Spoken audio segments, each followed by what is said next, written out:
Hello everyone and welcome back to the Unexplained Diaries. Here on this channel I share real-life encounters with beings from beyond the skies to help you unwind and drift off to sleep.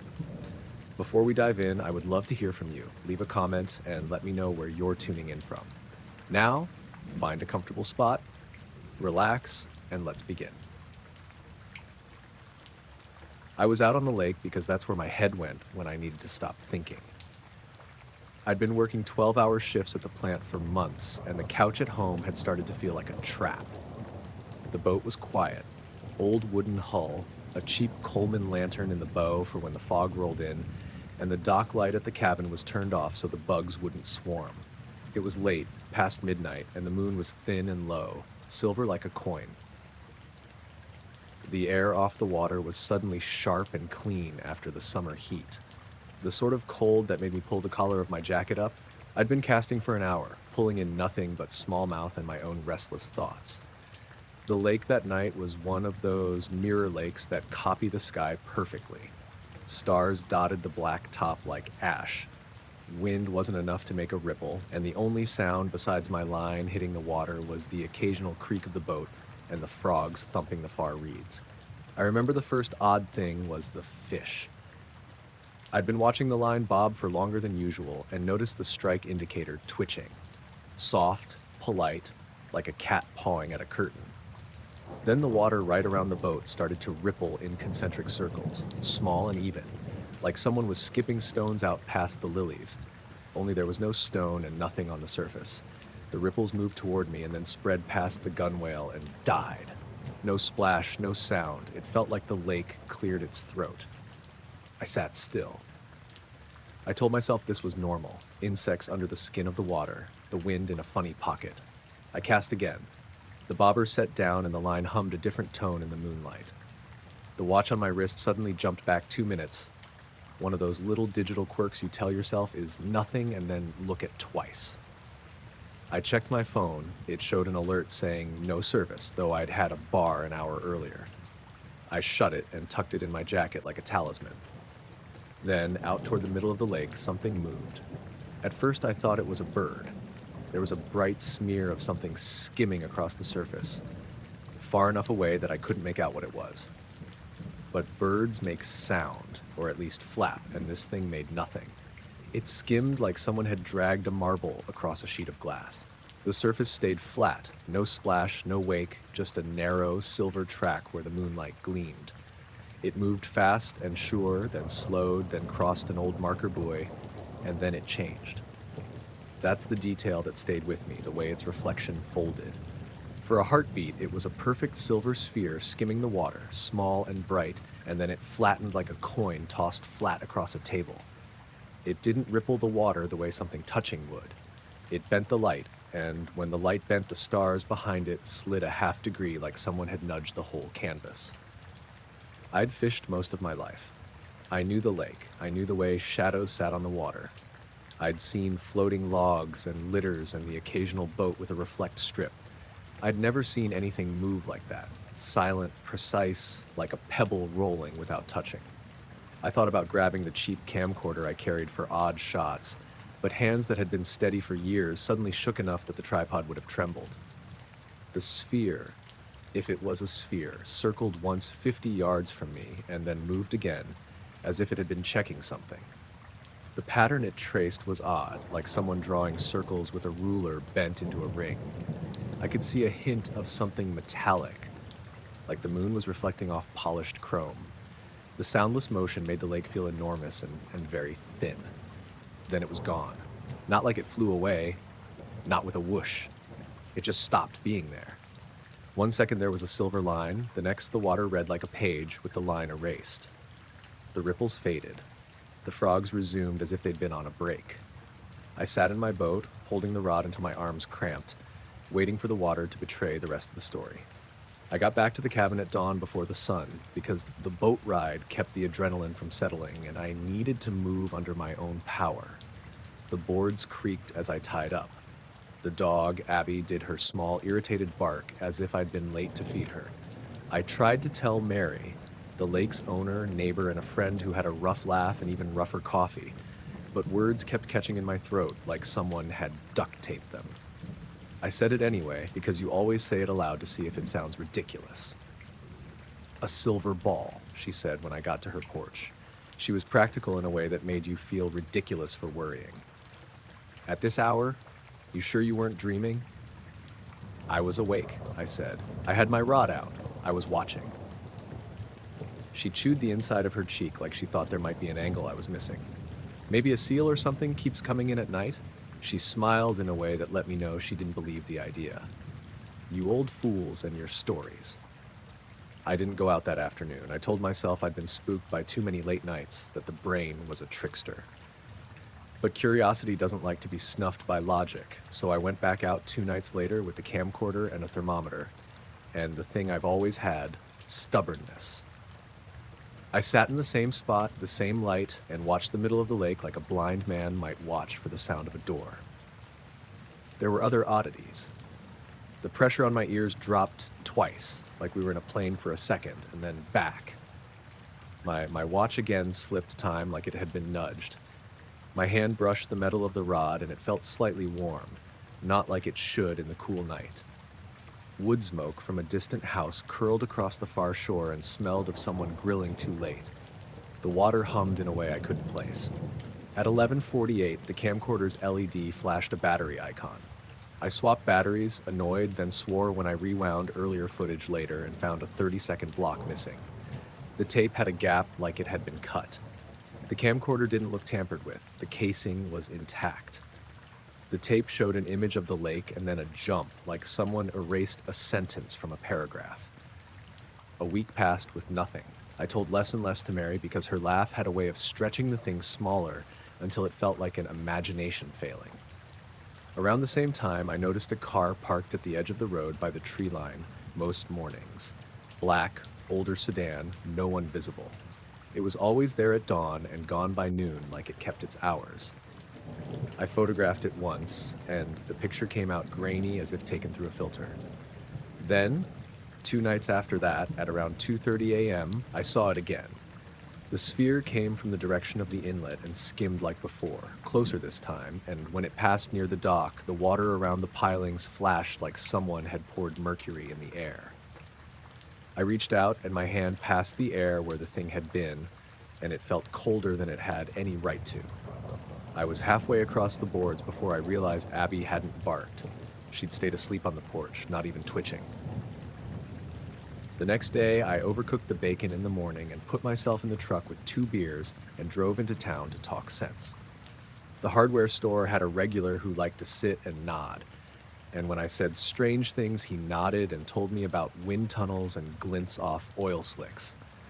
The sheriff just smiled and said, "You see anything suspicious besides the old sedan?" And I told him about the light and my missing footage and tried not to sound like I was leaning on a tall tale. "You keep telling yourself you're safe," he said, "and maybe that's all you need for now." He scratched the back of his neck and handed me a cup of coffee. I left with nothing. The men came 3 days after that. I saw them before I heard the truck. They were sitting on my porch swing when I pulled in late that night after some extra hours at the plant. The porch light was off. The 2 men were in black suits, clean and unwrinkled, though they'd been sitting outside. They had a sort of stillness about them, like they were wood carved to sit in the right way. One had a thin face with a nose that made you think he measured his words before he made them. The other had a wide jaw and sat slightly farther back, shoulders set. They weren't young. They weren't old. They looked like they'd been cut out of a sheet of the same gray cloth. My first instinct was to back the truck up and leave. My second was to unlock the door and act like I hadn't noticed, because I didn't want to hand them the satisfaction of scaring me.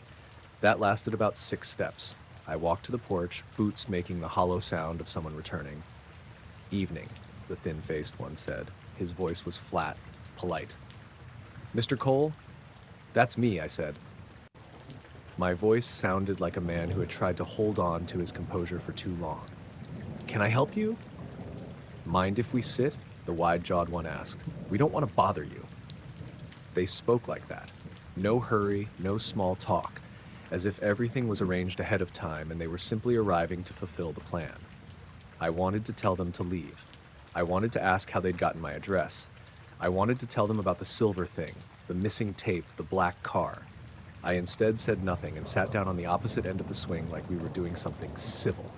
They didn't look at the lake. They watched me in a way that felt like a thermometer might watch a patient, checking heat, checking color. I noticed their shoes, plain leather without salt stains or grass bits. The thin-faced man's hands were folded across his knee. "You fish at night a lot," he said finally. "I do," I said. "Stick to daytime," the wide-jawed man said, as if the phrase was a small kindness. "Excuse me," I said. I didn't laugh. I didn't know which face to make when a stranger told me how to fish. The two of them smiled the way people do when they're choosing words carefully. "There are elements that are more active at night," the thin man said. "It's safer to be out in daylight." "I understand," I said, and the words felt wrong in my mouth. I wanted to ask who they were, which agency, where they were from, why they were telling me this like a neighbor giving me a weather tip. But the thin man had a small silver card in his hand, and when he slid it across to me, I looked at it like a passerby might peer through a window. The card had an emblem and a reference code. No department I recognized. The numbers looked neat. "Who are you?" I asked finally. "We're researchers," the wide man said. "Field sampling." He leaned forward like he wanted to confide something that would make me feel better. "Public safety." The words had weight.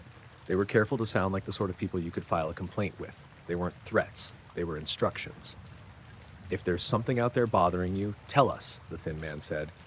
"We can help document it. There's no need to be in harm's way." "I've seen something," I said. "A silver thing. On the water. It..." The sentence cut off like a torn rope. "It doesn't make sound."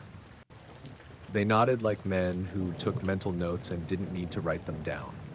The wide man's hand moved to his pocket as if to take something out, and I flinched only because of old habits.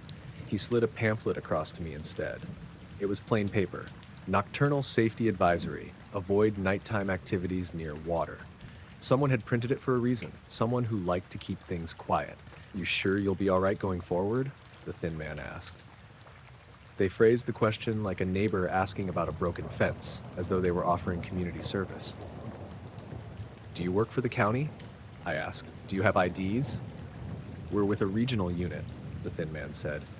"We can provide contact information through official channels if you request it." He said it like the ball was in my court and he'd move if I asked.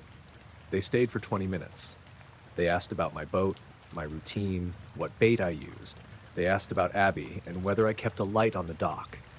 The questions were mundane in a way that made me want to answer with precise things you might scribble in a log. Dates, times, numbers. They took notes on a small pad without looking like men bothered by handwriting.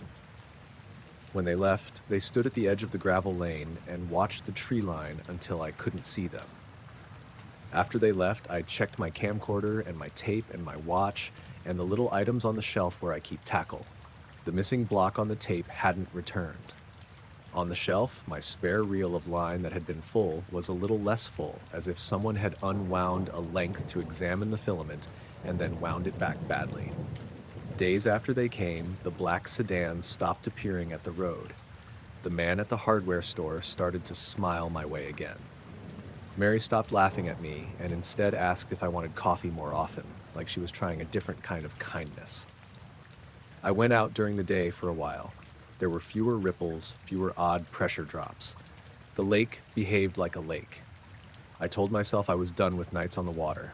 I told myself I had been lucky and that the men had helped. I told myself that a person could be careful and be fine. I kept the card in my wallet for a while, not to call, but because it felt like keeping the name of a doctor you'd rather not visit, but might need. I left the camcorder in the top drawer for months.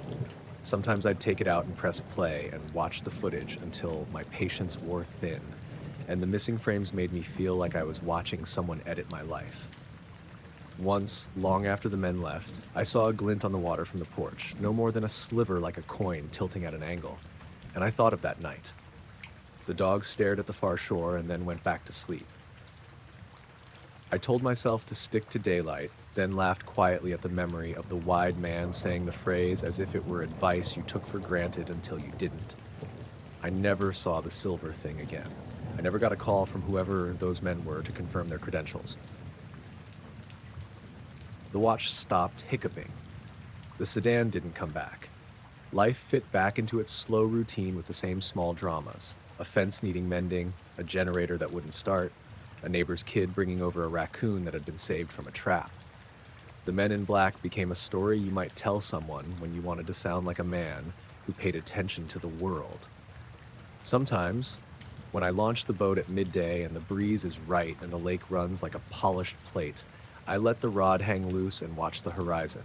I try to imagine that it was a charm, a trick of the light, an animal doing something graceful. Other times, I think about the way it bent the stars for a heartbeat, and the way the men slid the card across like people who knew the rules but wanted to keep the noise down. It felt like a warning and a favor at the same time. The two of them on my porch swing telling me to fish in the daylight like a neighbor telling me to wear a jacket. I do what they asked. I leave the night for the owls and for the coyote that sings, and I go out when the sun is up, when the lake is loud with dragonflies and the kind of life that doesn't move like a cut coin. Some nights I still wake at 2 and listen, half expecting the water to clear its throat. I stand at the window and watch the dark and the line of birches that stops the view. I tell myself I'm safe if I stay inside with the lights on. And I keep the card in my wallet because there are things a man keeps not because he trusts them, but because he needs to remember who told him to be careful.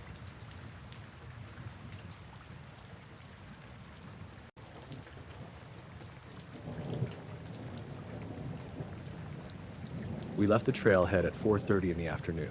3 of us, me, Jenna, and Mark. Loaded light because it was supposed to be a quick overnight to the ridge above Coldwater Hollow. There was a forecast for calm weather, a clear night, and a thin fog collected in the valley that melts by mid-morning. I'd done the route before, years back when my knees were younger and I wasn't doing the late shift at the bakery. We wanted the view of the valley at dusk and the Milky Way after dark. Nothing fancy. I brought a small DSLR because I like to pretend I know what I'm doing. Jenna had a phone with a decent camera, and Mark carried the headlamp that never died, or so he bragged. Up on the switchbacks, the trail smelled like crushed pine and dust. We joked and traded push-ups to feel like teenagers, the kind of loud, small talk that keeps people moving. When the trees opened up near the second saddle, the valley dropped away, and the fog sat low in the hollow like a pressed blanket. The light was the color of coin, gold from the sun, silver from the incoming moon. We reached our campsite on a flat rock and set the small stove while the sky bled out. The first odd thing was the sound. It wasn't that the forest went quiet. There were always some birds late in the season, but the valley had a particular hush to it, like someone had muted the bottom layer. I noticed it as a shape more than a thought. The usual hum of a river, the chatter of crickets, a far-off ATV, those things were there only as if someone had turned down the bass. Jenna pointed it out too. "Do you hear that?" she said, because talking about small weather changes is what you do when you want to be sure you're not imagining them. We ate. We watched the last of the sun smear across the eastern boulder, and then we set up camp with headlamps off. I always liked being without extra light on nights like that. Let the eyes adjust. Mark had a thermos and told stories about his cousin being chased by raccoons. We laughed, and the valley was a soft wash at our feet. Around 9, when the last bright strip of sunset bled out, the fog started to take on points of light. At first, we thought it was people's lights. Hikers down in the hollow moving between cars and cabins. They were too steady, though. Nodes of light rising and lowering like breath, then splitting, then joining like shoals of fish. Jenna lifted her phone and zoomed in. The screen caught a dozen tiny pinpricks of white moving slowly under the fog. "Weird," she said. "They're not on the road." We watched for a while because that's what you do when you see something oddly beautiful. The lights wove, one would skim close to the tree line and then move out toward the middle and then circle back. They made perfect small arcs like someone drawing with a compass. There was no noise, and the fog swallowed any sound that might have existed. Every now and then, the lights seemed to slow until they almost hovered.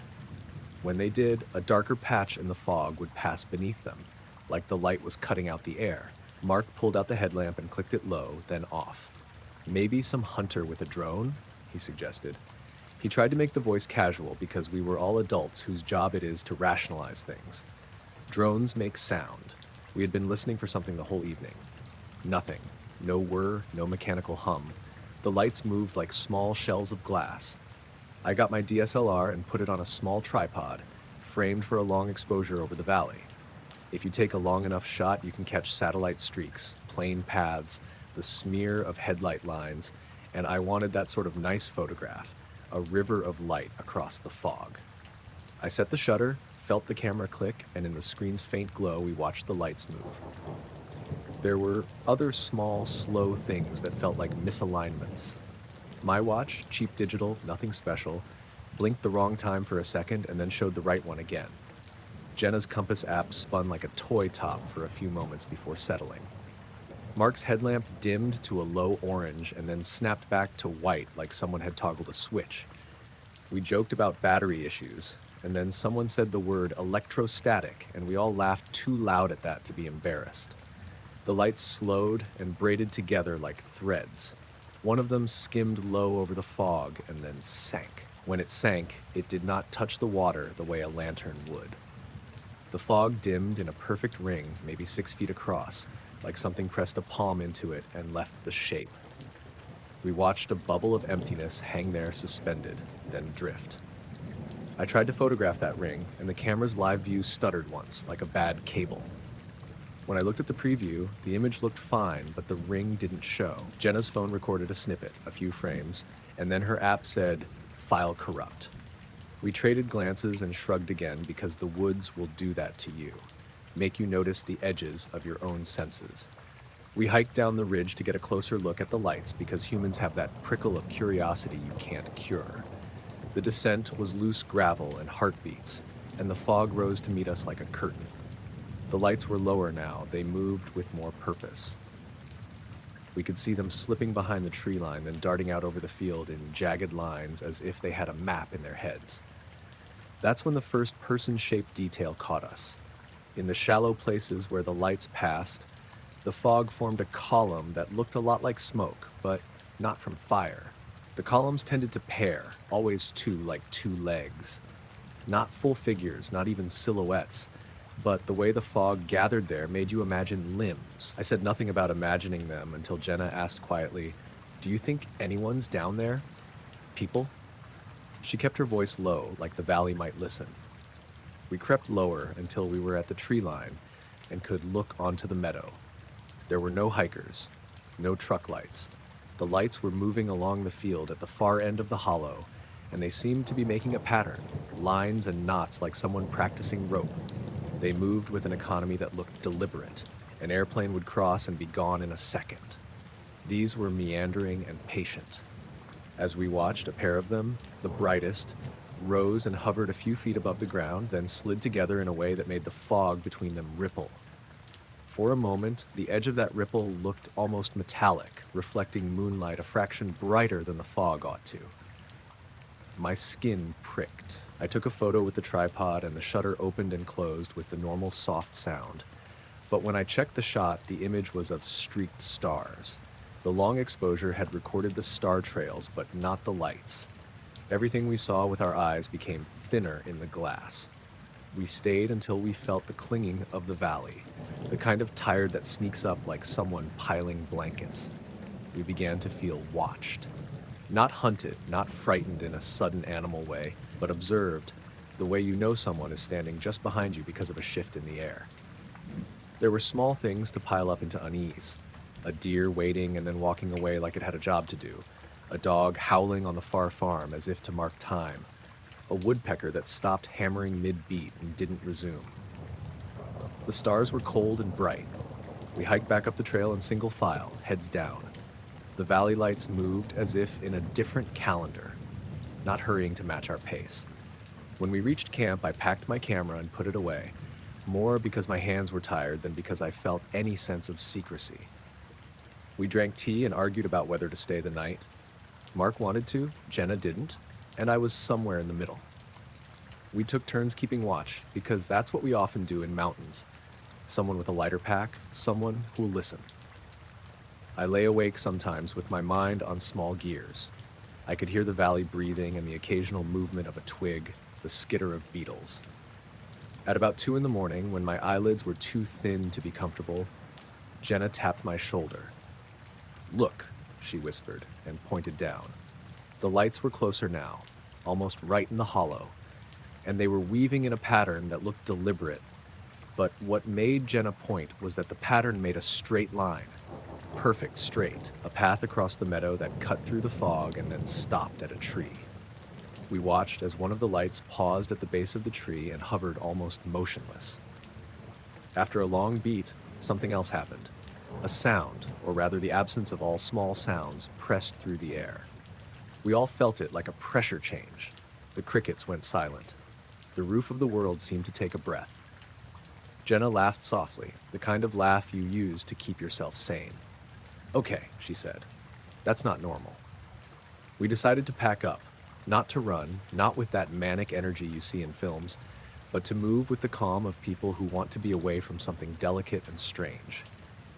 At the trailhead, there is a long gravel parking lot and a metal sign with regulations. I remember the gravel caught in my boots and the way the night smelled like cold iron. We were halfway down the main road when a car pulled up beside the lot and stopped. It was a black sedan, glossy, the kind that looked like it had been cleaned the same week it was made. 2 men in black stepped out without a sound. Not casual, not hurried, just steps, precise and measured. One was tall and thin with a sharp nose. The other was shorter, broader in the shoulders, and they both wore sunglasses even though the moon was still bright. They walked toward us with their hands in front like people who always keep them there. The thin one smiled in a way that didn't reach his eyes and said, "Evening. Any good photos?" The question landed like someone offering you a simple, neutral object. I stopped like a man with a question in his mouth. Jenna went pale. Mark said something like, "We saw lights," and the men's expressions didn't change. The tall one tilted his head. "We mean, did you happen to get any photographs? For records." The word records was casual, but it carried a posture. The shorter man had a small card he didn't show us until he'd spoken. It had an emblem and a few letters. Nothing I recognized. He slid it across my hand, not like offering, but like placing. "If you have images," he said, "we can archive them for further study." I remember thinking absurdly of the corrupt files, the missing frames, the ring that didn't show in my tripod shot. My mouth felt dry.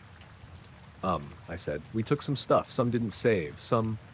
I held up my phone like a thin shield. "Do you want to see?" They said yes, with a patience that suggested this was the usual way things proceeded. We sat on the metal bench by the lot, and I handed Jenna's phone over because hers had the better clip. The men examined it as if checking a form. They didn't peer so much as glance. A little tap, a silent nod. They asked the time we'd been up on the ridge, they asked how long we'd watched the lights, they asked if we'd seen anything else, and wrote notes on a small pad.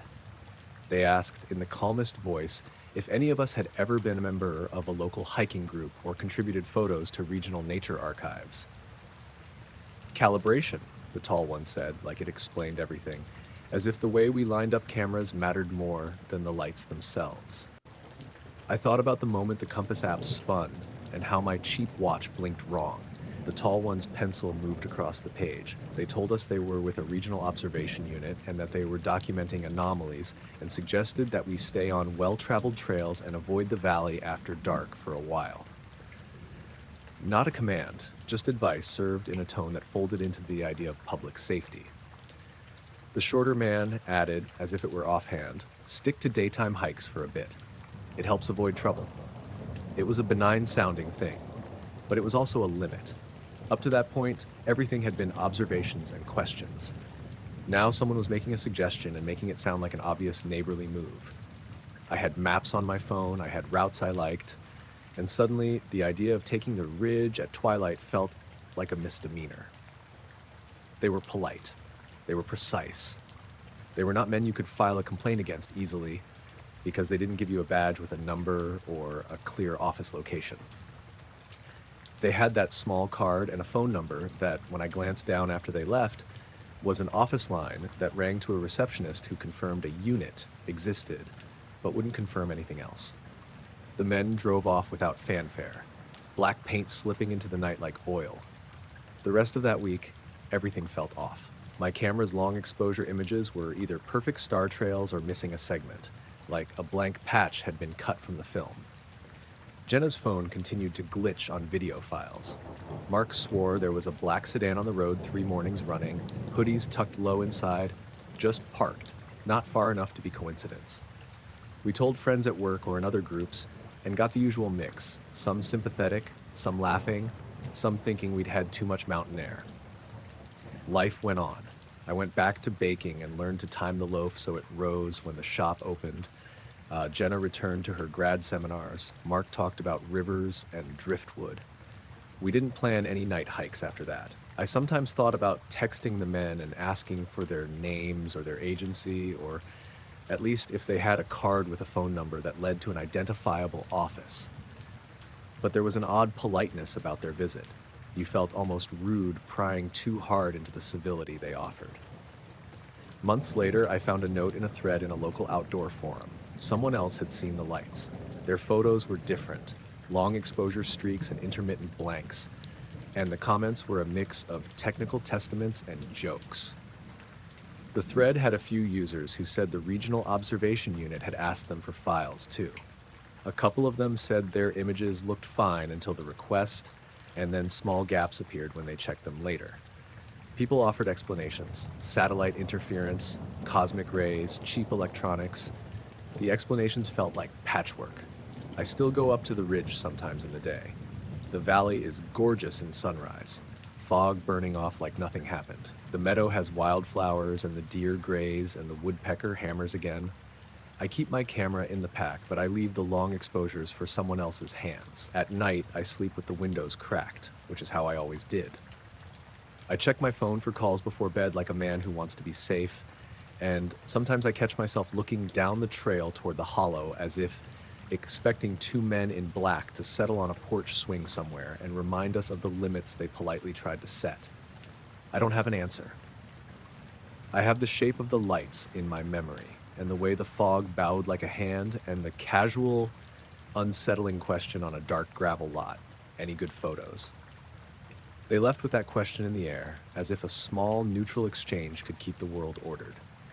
We kept walking that night, the 3 of us, the moon above, the valley below, the lights cutting their arcs, and later men at the trailhead with their tidy suits and white cards asking us for images like librarians. We went home. The hollow stayed where it was. The lights, for now, kept their own time.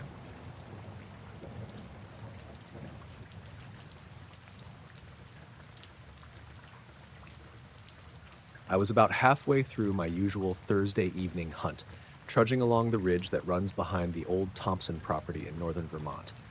The air was damp and cold, a wet fog rolling off the nearby river and clinging to the pines like static. I had my rifle slung over my shoulder and my pack tightened up, the one with the extra lenses and my old Canon for wildlife shots. I usually don't carry it during the hunt itself, but this time I decided to, just in case I stumbled on something worth photographing. The forest had been quiet for hours. No birds, no rustle of squirrels, nothing but the occasional snap of a branch underfoot. It always gets that quiet just before dusk, but this felt different, like the woods themselves were holding their breath. I was following a deer trail down toward a small clearing I knew about. The path opened up to a low valley where the grass was taller, greener, and usually dotted with frost this time of year. When I stepped into the clearing, something stopped me cold. The grass wasn't just flattened or trampled, it was burned. Not in a messy way, but precise, almost like someone had ironed it into concentric rings. I didn't move at first, just staring. The pattern was perfectly circular, 3 rings, each about 6 feet wide, leading to a patch in the middle that looked like it had been scorched down to the dirt. It gave off that faint metallic smell you get near something that's been singed hot. I pulled my camera out slowly, expecting to at least document the scene. The mist hung low, softening the edges of the trees, and the whole clearing looked surreal. I stepped closer to get a better angle, crouching at the outer ring, trying to frame it properly, when I noticed movement at the edge of the tree line opposite me. 2 men stepped out. They weren't wearing anything unusual, plain black suits, black ties, black shoes, but they moved like they were gliding, smooth and deliberate. Their hair was neat, their faces clean shaven, and their expressions were locked in some kind of blank neutrality. "Evening," one of them said, voice flat. "You shouldn't be here. This is private property." I froze, the camera halfway to my eye. I'm just hunting. I mean, I didn't know anyone owned." "Private," the other one interrupted, stepping closer. They didn't smile, didn't laugh, didn't breathe the same way people do when they're trying to be polite. It was like talking to mannequins. I nodded quickly, lowering my camera. "Okay, yeah, sorry, I'll leave." "Your camera," the first one said, pointing at it. I didn't answer. "You shouldn't have photographed this. Some things are controlled." That was when the first real chill ran down my spine. I realized I hadn't noticed them approach until they were right on the edge of the clearing. The fog seemed to be thicker around them, dampening the sound of their steps. My gut was screaming at me to run, but my legs felt rooted. The taller one tilted his head slightly. "Do you have export controls?" I blinked, trying to parse the words. "Excuse me?" "Export controls. On your device." I laughed nervously, though it felt hollow. "It's just a cannon. I'm not exporting anything. They stepped closer, moving in perfect unison. The mist swirled around their feet like smoke. The hair on my arms stood up. I finally swallowed my panic and started backing toward the tree line behind me. Okay, I'll leave. Really. They didn't follow. They just watched. And then, almost like that, they turned and vanished back into the fog, slipping between the trees like shadows melting into the mist. No sound.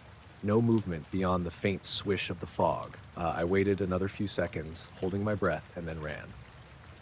I didn't stop until I reached my truck, parked down near the river access. My hands were shaking so bad I almost dropped the keys. I looked back at the ridge I'd just come from, but it was empty, just the fog curling between the pines. The clearing was gone, hidden again by the forest, as if it had never been there. That week was the strangest. I didn't sleep well. Every time I looked at my camera, I felt that same prickle of dread. And then, Tuesday morning, I walked into work at the small electronics shop I manage in Stowe. Two men in black were standing there. The same kind of suits, same blank faces, same deliberate movements. I froze before the front counter, coffee cup halfway to my lips. They didn't look like customers. "You have a moment?" the taller one asked. I nodded, dumbly, and led them to the side office. "Export controls," the shorter one said, eyes flicking to the corner where I keep the cameras for repair and testing. "On your drone." I swallowed hard. I don't know what you mean. It's very important that you answer truthfully. Did your drone record anything unusual? I wanted to laugh, wanted to call them insane, but I felt it deep in my chest that whatever they were asking wasn't a joke. I flew it a couple days ago, up near the ridge, I admitted. But it's just a hobby drone, nothing special. They both nodded slowly, almost like they'd expected that. "We'll need you to delete any footage, all of it, immediately." I blinked. "Delete? I don't know if I can do that. It's on my SD card at home." They didn't raise their voices, they didn't even frown. "You will. Tonight, and you will not share it with anyone. Ever." Then they left. No goodbye, no small talk, no acknowledgement of my stunned silence.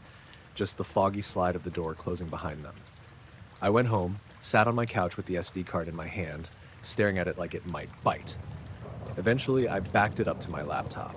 I couldn't bring myself to watch the footage right away. Part of me was afraid I'd see something I wouldn't be able to unsee. Another part of me kept wondering if maybe I hadn't really seen the clearing, or the rings, or those men at all. Finally, I clicked open the files. The drone footage started as usual. The tree line from above, the river winding through the valley, the fog crawling like smoke. And then I saw it, a dark shape hovering above the ridge. No rotors moving, no sound. The wind was whipping around it, trees bending underneath gusts, but it stayed perfectly still, a shadow against the fog. I zoomed in, shaking, and the shape resolved into something vaguely geometric, metallic, but no edges, no features. It didn't move, didn't tilt, didn't react to the gusts at all. Then, in the corner of the frame, the two figures stepped into the clearing. My heart skipped. Black suits, black hair, the blankest expressions I've ever seen. They didn't wave or signal. They just stood, watching. And then the shadow above them shifted slightly, almost imperceptibly, and they turned and vanished back into the trees. I closed the laptop and sat in silence. I still don't know what it was I recorded. I still don't know who those men were, but I keep the footage. I keep the memory of the clearing, the rings in the grass, and the quiet, cold fog that seemed to swallow everything else that night. After that, I haven't flown my drone near the ridge again. I haven't gone back to that clearing. Sometimes when I'm driving down the back roads in the evening, I swear I see a dark shape hovering in the distance, motionless, just beyond the tree line, like it's waiting. And I remember the men in black and how they knew more than I ever could. I tell myself it's just coincidence, that I'm imagining it. But every so often late at night, I can still smell that faint metallic tang in the air, and the memory of those circles in the grass comes back, sharp and precise, like nothing human could have left them. I haven't told anyone else. Some things you just don't.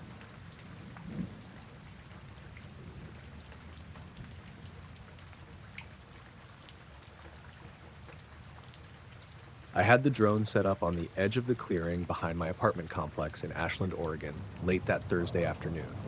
It was one of those gray, windy days where the trees groan and the sky looks like steel wool. I'd been trying to get some footage of the river bend for my little side project. Nothing fancy, just slow pans over the water and the treetops. I'd flown drones for years, mostly in quiet spots like this, and I was pretty confident in handling the winds. I was hovering the drone above the tree line when I noticed it. At first, I thought it was a bird, a crow maybe, but the way it moved didn't make sense. It wasn't moving at all. Not up, down, side to side, just sitting there in the air, completely still. The wind was gusting hard enough to jostle branches, and my drone was fighting to stay steady. But whatever this thing was, it didn't sway at all. It was a dark shape, almost blending in with the clouds above, but there was a faint reflective shimmer along its edge, like a dull metal under the overcast sky. I started circling it with the drone, trying to get a better angle. The reflection caught the last bit of sunlight and glinted like a dull silver. Then it tilted. Or maybe I did, and suddenly it was gone. Just like that. No sound, no movement, nothing in the trees where I expected it to fall if it had landed. I double-checked the drone feed, tried to zoom, and then my controller beeped. Low battery. I forced it back toward me, landed it, and walked closer to the edge of the clearing. Nothing. No footprints, no disturbance in the branches, nothing at all. I felt my stomach tighten, but shrugged it off. Weird, but maybe just a trick of the light. Later that week, on Monday, I was at work at the small electronics shop where I fix and sell drones and cameras. Around mid-afternoon, two men came in together. Dark suits, black shoes, the kind of pressed-looking clothes that scream, "We're important, but also, don't ask questions." They didn't look around much, just walked straight to the counter where I was testing a drone battery. "Export controls?" one of them said, without any preamble. I blinked. "Excuse me?" "Export controls. Does this drone have export controls?" He gestured vaguely at the desk, like he meant all the drones on display. The other man was watching me, expressionless, arms crossed. Both of them had this intensity, like they were scanning the room, but also like they were waiting for me to say something wrong. I'm not sure what you mean," I said. My voice came out tighter than I expected. "It's just a consumer drone. Nothing special." He nodded slowly, like that explained nothing. "We're required to ask? Commercial grade? Sensitive optics? Could be used to capture restricted areas?" I tried to keep my tone casual. "No, just hobby stuff. Mostly landscape stuff. Nothing top secret, I swear." They exchanged a glance I couldn't read, then the first guy pulled a small notebook from his coat. He wrote something down, tore the page, and handed it to me. "Check the serial numbers. Any irregularities, report to us." I looked at him like he'd lost his mind. Report to you? Who are you? Who are you exactly?" They didn't answer that, just nodded once and walked out like they owned the street outside. I stood there for a moment, staring at the notebook. My hands were shaking slightly, and it wasn't from the caffeine I'd had that morning. I tried to shrug it off as someone doing corporate inspections or something, but I couldn't stop thinking about the hovering shape in the trees, the way it just stayed there, like it didn't care about gravity or wind. And now, these guys, black suits, asking about export controls for my little hobby drone. That evening, I went back to the clearing. I brought the drone again. hoping to convince myself it was just a weird bird or maybe a reflection off a plane far away. The wind had picked up even more. I was filming the tree line slowly, making wide passes, and then I saw it again. This time I didn't even notice it at first. It was the way the light bent slightly across the canopy that caught my eye. Then the shape snapped into focus, the same dark form hovering maybe 50 feet above the tree line. Perfectly still again, even though the gusts made my drone struggle like crazy. I moved closer, staying low behind a small ridge. I couldn't hear anything. No engines, no hum, nothing. Just the wind in the trees and that impossible stillness above. I watched it for maybe 10 minutes. I zoomed in on my controller screen. No wings, no obvious propellers, just a matte dark form. Then I noticed the reflection again. Not light off metal, more like a mirror reflecting the gray clouds in a way that made no sense, like it was blending with the sky. And then I had this sudden, stupid, panicked thought. If it notices me, does it care? And why does it feel like it does? My skin went cold and I almost dropped the controller. I brought the drone back down and packed it away. I didn't want to see it anymore. The next day, the black-suited men came again. Same intensity. No introductions. Serial numbers, the first one said, holding out the notebook again. I couldn't help myself this time. Look, I don't know what you want from me. I don't even know who you are. I was flying in the woods, nothing classified, nothing secret. He just stared at me for a long beat. Then he wrote something down, tore it off, and handed it over.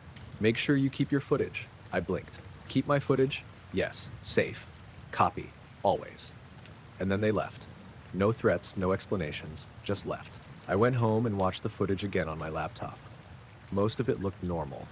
Just trees swaying in the wind, clouds rolling by. But there were a few frames, tiny, almost imperceptible, where the shape appears. A dark blot above the trees, reflecting light in impossible ways, moving fractionally, almost like it was aware of the camera. And every time I paused, it seemed to shift slightly, like it wasn't tied to the frame at all. I've been back to that clearing a few times since. The wind, the trees, the river, all normal. Nothing else. I haven't seen the shape again. But I keep thinking about those men in black, about how they knew about my drone, how they cared about my footage. I'm careful now when I fly. I double check my batteries, my SD cards, everything. And sometimes late at night, I still go through that footage frame by frame. And in the reflection of the trees, the gray sky, I swear I sometimes see a dark shape that isn't really there. I don't know what it was. I don't know who they were. I only know that whatever I filmed, whoever noticed it, it mattered enough for them to come in person twice to make sure I kept it, and I have no idea why.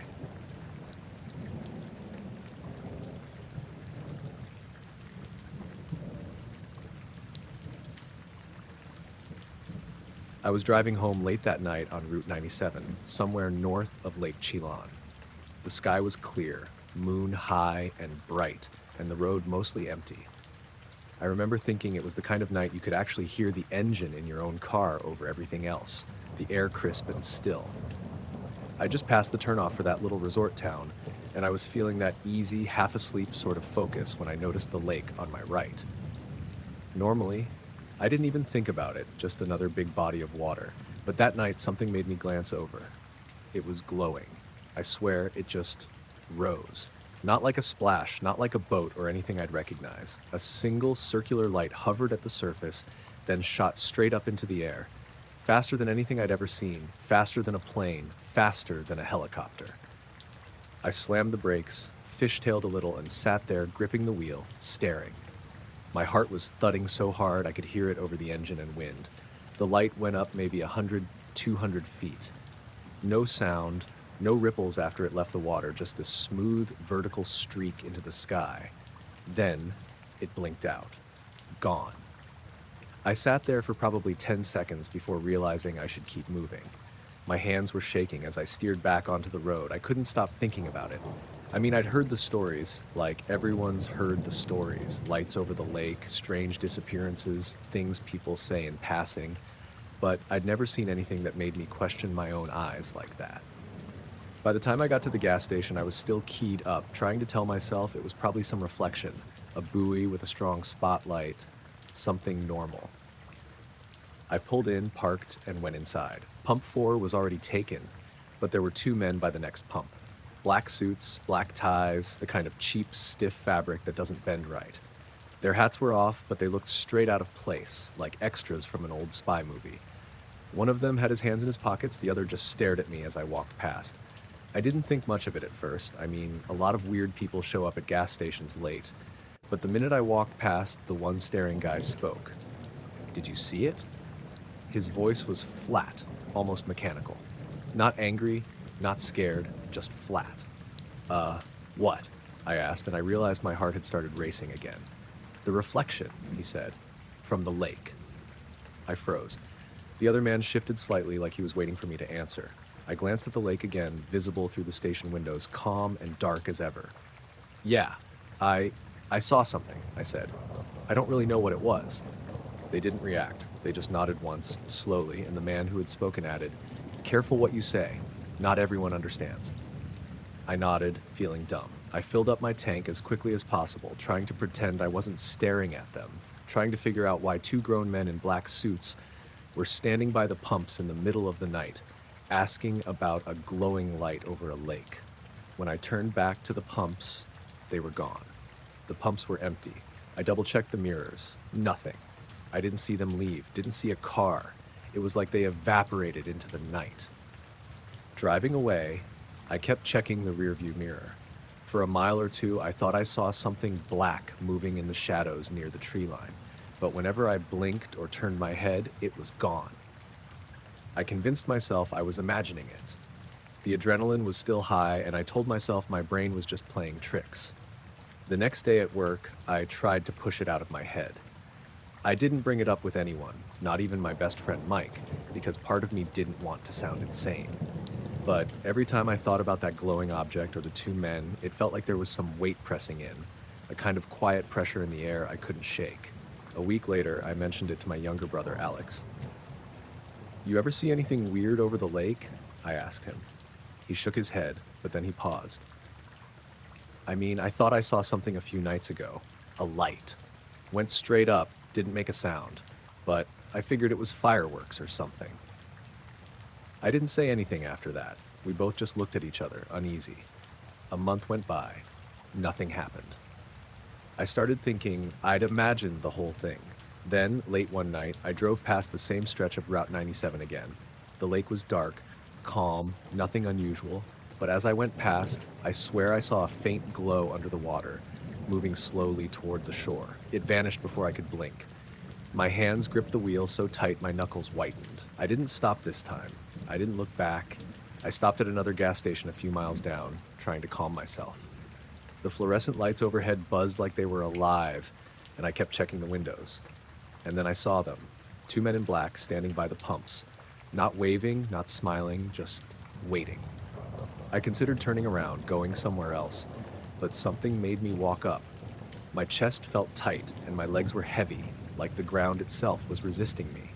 They didn't speak at first.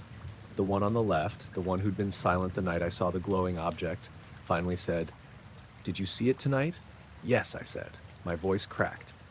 "I mean, I think so. Something in the lake." The man nodded. The other one spoke this time. "Keep it to yourself." He didn't say please, didn't say anything else, just that. His tone was calm, almost casual, like it wasn't a threat, it was a warning, but there wasn't any anger behind it. I nodded again, fumbling with my wallet to pay, my hands shaking so badly I dropped a few coins. They didn't react, just waited. And then, as I turned to leave, I glanced back. They were gone. Again, no car, no footprints, nothing. I don't know how they disappeared so fast. I drove home and didn't stop thinking about it. I didn't tell anyone else. Over the next few months, I kept an eye on the lake whenever I drove by at night. Sometimes I thought I saw a flicker, a faint reflection, movement in the water. Sometimes nothing. Every time I half expected to see them, standing in black suits, waiting for me. I never saw them again, at least not at the gas stations. But the memory is there, like a shadow I can't shake. I don't know if they were just people or if they were something else entirely. And I still wonder about that light, the way it moved, the way it rose from the lake without a sound.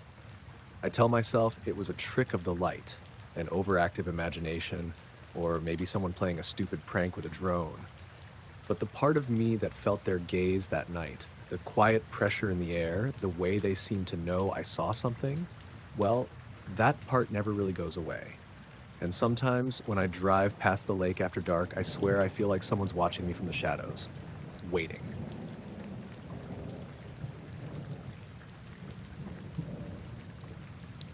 I was walking home with my friends Marcus and Lila down the dirt road that runs along the east side of Eagle Ridge, just on the outskirts of town. It was mid-June, the kind of evening where the air hangs heavy after the heat of the day, and the mountains in the distance look dark blue, almost like shadows stretching across the horizon. We were joking around about nothing in particular when Lila pointed up. "There," she said, voice low. I followed her finger. At first, I thought it was a plane, maybe a small prop plane on a training run. But then it moved. Fast. Too fast, and not like a plane. It zipped up and down between the ridges, darting behind peaks, then suddenly up into the sky in a straight line, disappearing in a blink. "Holy, did you see that?" Marcus whispered. We stood there, silent, watching. The sky was still bright enough that we could make out the outline of the peaks, the trees, the way the road curled around the base of the mountains. But the object didn't come back. Nothing made a sound, not a motor, not a jet engine, just gone. We walked the rest of the way home in this weird quiet, everyone trying to act normal but clearly still shaken. I kept thinking I'd misjudged it somehow, that it was just some plane or a drone. But deep down I knew it wasn't. The next day at school, things got stranger. I noticed right away when I got to the guidance counselor's office. There were two men in black suits sitting there, both older, bald, or with hair so slicked back it looked like it might be fake. They didn't look like any staff I'd ever seen before. The counselor, Mrs. Halbrook, was nowhere to be seen. They called students in one by one.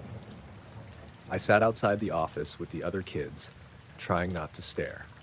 Every so often, one of the kids would come out, eyes wide, face pale, muttering something that didn't make any sense, like, "Yeah, just answer questions. Okay." They didn't look upset, but there was this tense, frozen energy around them. When it was my turn, one of the men gestured for me to sit. "Have you noticed anything unusual recently?" he asked, voice calm, precise, like he was reading from a script. What do you mean?" I asked. "Any disturbances?" "In the sky? Sounds, lights, movements that don't match conventional aircraft," he said. I swallowed. My mind raced. Did he mean last night or the night before? I tried to sound casual. Yeah, maybe. I saw something over the mountains yesterday," I admitted. The other man scribbled something into a notepad, just a few words, then looked up at me. "Describe it," he said. I told him what I'd seen. Fast, darting, no sound, disappearing into the sky. I kept my voice steady, though my hands were a little sweaty. "And anyone else with you?" the first man asked. Yeah, 2 friends," I said. They wrote a few more things down. Then the first man leaned back in his chair. "Nothing else?" "No," I said. "That's it." I left the office feeling weirdly off. It wasn't fear exactly, more like this heavy prickling awareness that something was watching, just beneath the surface of normal life. The next few days were strange. People acted normal around me, but I kept catching glimpses, sometimes in the hallways, sometimes outside school, of dark-suited men standing at the edges of parking lots, near the bus stop, or just lingering by the trees behind the football field. Every time I looked, they'd vanish. Then there was the humming. It started late at night. I was in my bedroom, reading, when I noticed this low, pulsating sound. Not loud, but constant. I thought maybe it was the heater or some transformer, but it had this vibration that seemed to shake the windows lightly. Lila said she heard the same thing when she called me the next morning. Marcus hadn't noticed it. I tried recording it on my phone. The audio sounded weird, almost like a constant low thrum, then a sort of flicker, like the sound skipped for a fraction of a second every few seconds. Playing it back made my chest feel tight. A few nights later, there was a knock at the door. I wasn't expecting anyone. My parents were asleep, and I hadn't told anyone about the humming. I opened it. 2 men, black suits, standing there, bald, black sunglasses, though it was dark. "Evening," one said, voice calm, neutral. I froze. "Have you had any audio disturbances lately?" the other asked. I blinked. "Yeah, I guess. How do you know?" They didn't answer, just stepped a little closer. Not threatening, but there was this pressure, like the room itself was too small for them. "I need you to tell us everything about it," the first man said. "Times, Duration, other witnesses. I stumbled through it, telling them about the nights I'd recorded the hum, about Lila hearing it too, about the fast light in the mountains. They listened silently, occasionally jotting notes. After I finished, they gave me a look that was neither satisfied nor disappointed, just neutral. "Keep this to yourself," the first man said, "and don't discuss it with anyone else." Then they left, just like that. The door clicked shut behind them. I stood there for a long time, staring at the blank hallway. The humming didn't stop, though it got weaker after that night. A week later, it vanished completely. I checked the recording again. Playing it back, I realized something. For the last few seconds of every clip, the sound was gone. Then the audio warped slightly, like something invisible had brushed past the microphone. I saw the men one more time, a couple of weeks later at the grocery store. They were in black, sunglasses on, standing by the vegetable section like they belonged there, watching. When I looked away and back, they were gone. School went back to normal, friends went back to joking about nothing, but I noticed the mountains more often. Sometimes at dusk, I'd catch a flicker of something darting between the ridges, too fast for a plane, too precise to be birds. I didn't say anything to anyone, I just watched. Sometimes when I'm lying in bed at night, I think about those knocks, the questions, the notes they took. I wonder if they ever came for Lila or Marcus, or if they only needed me. I've never heard from them again.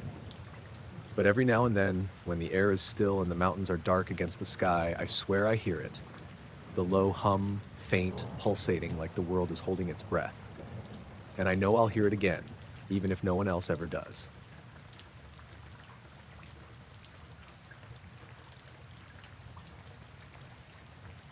I was already up late that night, sitting at the kitchen table with a half-empty cup of coffee. It had been a long week at the plant, and I couldn't shake the restless feeling. I live in a small, older house on the edge of town in northern Wisconsin, surrounded by dense pine woods. The windows were cracked open to let some air in. It was late July, but still sticky and warm. That's when it started. It was faint at first, like the distant vibration of an idling engine, but there was something off about it. A steady, low hum that seemed to swell and shrink, almost like it was breathing. My windows rattled lightly with each pulse. I walked over and pressed my hand against the glass. The vibrations went right through me. I stepped outside onto the back porch, scanning the tree line. Nothing moved. No deer, no cars, not even a raccoon. The hum didn't have a direction. It felt like it was in the air itself. I grabbed my phone and started recording, figuring maybe Kevin, my buddy who tinkers with audio stuff, could make sense of it. I set it on the railing and let it capture about 3 minutes before it suddenly cut off. Just like that. Gone. Silence. I listened to the recording immediately. The sound was there, faint but distinct, the same pulsing vibration that had shaken the windows. I replayed it half a dozen times, trying to figure out what it could be. My first thought was some kind of underground construction or transformer problem, but I couldn't place it, and nothing nearby made that kind of sound. The next morning, I asked my neighbor, an older guy named Harold, if he'd heard anything. He said he'd been asleep. Nothing woke him. Even at work at the factory, nobody else mentioned anything unusual overnight. That evening, around 9, I was cleaning up some dishes when there was a knock at the door. I wasn't expecting anyone and it was late enough that I hesitated before opening it. When I finally did, 2 men were standing there. They were tall, both wearing black suits, black ties, white shirts. Their shoes were polished, their hair neat like they'd stepped out of a suit ad. No badges, no name tags. They just stood there looking straight at me. The first man spoke. "Evening. We're checking with residents in the area. Have you had any audio disturbances lately?" The phrasing made me pause. Not, "Did you hear something odd?" but audio disturbances. I asked who they were with. The first man smiled, but it didn't reach his eyes. "Federal Survey Group," he said. "We're documenting unusual occurrences." I hesitated, unsure how much to say. I finally mentioned the hum from the night before, careful not to say I'd recorded it. Both men nodded, subtly, like that was exactly the answer they wanted. The second man hadn't spoken yet. He held a small notebook in front of him but didn't write anything down, just watched me. "Did you record it?" the first one asked. I froze. "How did they know?" I shook my head. "No, just noticed it." They exchanged a look I couldn't read. "If it happens again," the first man said, "please do not attempt to capture it. Just make a note of the time." Then they turned and walked away, side by side, moving deliberately down the street. No car waiting. They just disappeared into the shadows of the pines. I shut the door and locked it immediately, heart hammering. The whole encounter lasted maybe 3 minutes. It left me unsettled. How could they have known about the recording? I hadn't told anyone. That night, I couldn't sleep. Every creak in the house, every distant car sound made me tense. I kept checking the windows, expecting to see someone standing out there. Nothing. The next day, I tried to play the recording again. The file was gone. It was still listed on my phone, timestamped 2 or 3 a.m., but when I tapped it, the player said, "File cannot be opened." I tried connecting the phone to my laptop. Same thing. The file was there, but empty. I haven't heard the hum again, but I keep thinking about those men. Sometimes, late at night, I think I see two figures walking past the edge of the woods, just moving slowly, silently. I never step outside to check. It's been a week since they came by. I keep replaying everything in my head. The hum, the way it seemed to exist everywhere at once. The recording that disappeared. The men who knew about it before I even mentioned it. I've gone back to work, tried to get back to normal, but there's this feeling that someone or something is watching. I close the windows at night now, even if it's hot. And sometimes when it's quiet, I swear I can feel the pulse of that hum again. Faint but real, vibrating just under the skin of the house. It's not something I talk about with anyone. People think you're nuts when you bring up experiences like this. But I can't shake it. Every night, I check the clock, then the windows, half expecting them to come back, or for the sound to start again, or for the file on my phone to reappear. I keep the phone on the counter at night now, just in case. And sometimes, when the wind moves the pine needles in a certain way, I swear the air itself is humming, and I wonder if they're out there somewhere, waiting for it to start again. It's not frightening in a way that makes you scream, but it's there, under the skin of everything, and it's not normal. I don't know why it happened or who those men really were. All I know is that after that night, nothing has felt the same. I've tried to rationalize it, tried to tell myself it's just some weird electrical thing, some mental trick, maybe a passing truck with a subwoofer too close. But I can feel it, that vibration in the air, and I know what I heard. And I know who showed up the next evening, standing perfectly still, asking questions they shouldn't have been able to ask. I still live here, but I keep the blinds closed and the doors locked. Every time a car goes by, I glance out the window, half expecting to see someone in a black suit walking alongside it. And even though I haven't heard the hum again, sometimes when I'm alone and the house creaks in a certain way, I feel that vibration just under my feet, just beneath the floorboards, and I remember the pulse, the sound that shouldn't have existed. I don't know what happened. I don't know what it means. All I know is that something did, and it left its mark.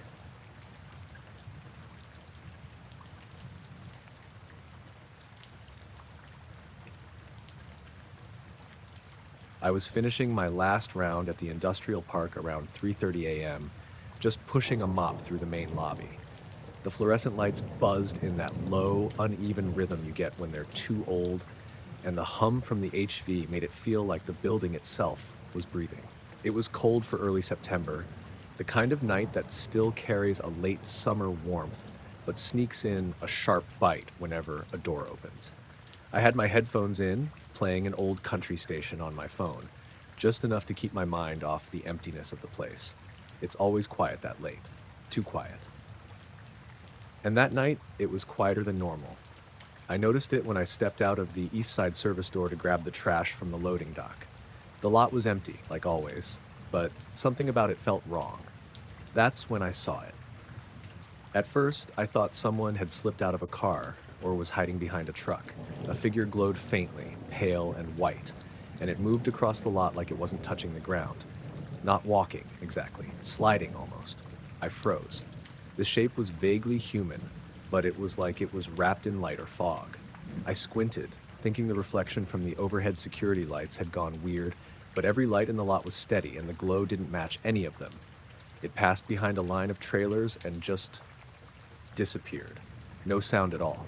No crunch of gravel, no car engine, nothing. I stood there for a while, just staring, waiting for it to reappear, but it didn't. My first thought was that I'd imagined it, maybe caught a reflection on my glasses or a trick of the shadows, but my stomach had that tight, cold twist you get when you know you didn't imagine it. I tried to shake it off and finished my rounds, though I kept glancing out the windows. Around 5 a.m., I went outside to lock up the east doors, and that's when I saw something else. A small car parked on the far side of the lot, headlights off, engine quiet. I hadn't noticed it when I'd come in at 11 p.m., and there was no one in sight. I figured maybe a coworker had left it overnight. Didn't make sense, but I didn't think much of it at first. The lot's big enough that people sometimes sneak in to sleep or just park for a while. I finished locking up and walked back to my own car, trying to ignore the creeping feeling in my chest. Around 6 a.m., the sun was just starting to touch the horizon, washing the lot in pale light. I got to my car and froze again. Two men were standing there right by my driver's side, both dressed in black suits that looked new, pressed, hats. Their faces were pale, almost featureless in the dawn light, and they didn't look like anyone I recognized from the park. "Morning," one said. His voice was calm, even like reading a script. "Were the security lights malfunctioning last night?" I blinked. I don't think so." I kept my keys in my hand. "I mean, I didn't notice anything. Everything looked fine." The second man nodded slowly. "Good, we just wanted to check. Very easy for something to go unnoticed when the building's empty." I nodded, feeling stupid and nervous. My eyes flicked between them and my car. "Right?" There was a pause. They didn't smile, they didn't fidget, just stared like they were expecting me to say more. I didn't. My throat went dry. "You're the janitor?" the first one asked. I swallowed. "Yeah." "Nothing else unusual?" the second asked. I hesitated. I wanted to tell them about the glowing figure. Part of me thought I should just run, but something about the way they stood there, too calm, too sure, made me feel like even saying it aloud could get me in trouble. So I just shook my head. They nodded again. "Good. Have a safe day." They walked toward the edge of the lot, moving without turning, keeping that quiet, smooth pace. I watched them go until they disappeared behind the row of trailers. I got in my car and sat there for a minute, hands on the wheel, thinking about the figure I'd seen. The lot had been empty. No cameras showing anything out of the ordinary, and yet I couldn't shake the image. The glow, the way it moved, the way those two men had appeared exactly when I left. When I got home, I told my wife, but she just laughed and said it was a weird dream or maybe a prank. I wasn't so sure. I've worked that night shift for 2 years, and nothing like that had ever happened. Usually, the most interesting thing was a raccoon knocking over a trash bin or some trucker stopping for coffee before dawn. That afternoon, I drove past the park.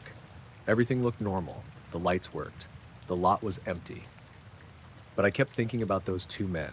I tried to convince myself they were just contractors, some kind of security inspectors, but their timing, the questions, they weren't normal. Not that calm, not that precise. A week later, I asked a coworker if anyone had been in the lot early that morning. He shook his head. "Nope, didn't see anyone unusual. You sure you weren't dreaming?" I said nothing. Sometimes I catch myself looking for them, driving past the park at night, checking the lot. I've seen strange reflections in the windows, shadows that move too smoothly. Once I thought I saw the glowing figure on the edge of the tree line behind the trailers, but it vanished before I could get close. I haven't seen them again, the two men, and I don't know if I want to. But every time I pass that lot or hear the hum of those old fluorescent lights, that tight, cold feeling comes back.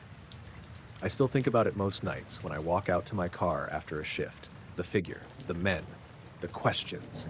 And I keep wondering what they wanted to know about the lights, about me, about the lot. I keep telling myself I imagined it all. Maybe I did. But I know what I saw. And I know those men were real enough to stand there in front of me, just at dawn, like the world hadn't even noticed them. I drive past the lot slower now, windows up, lights on. I park under a street lamp when I have to go inside at night, just in case. And sometimes, if I catch the corner of my eye just right, I swear I can see that same pale glow sliding across the lot, and I remember that morning, the way the world felt small, quiet, and like it wasn't entirely mine. I never tell anyone at work, never bring it up. But every shift I finish, every quiet lot I leave, I feel the weight of their gaze, even when I'm alone.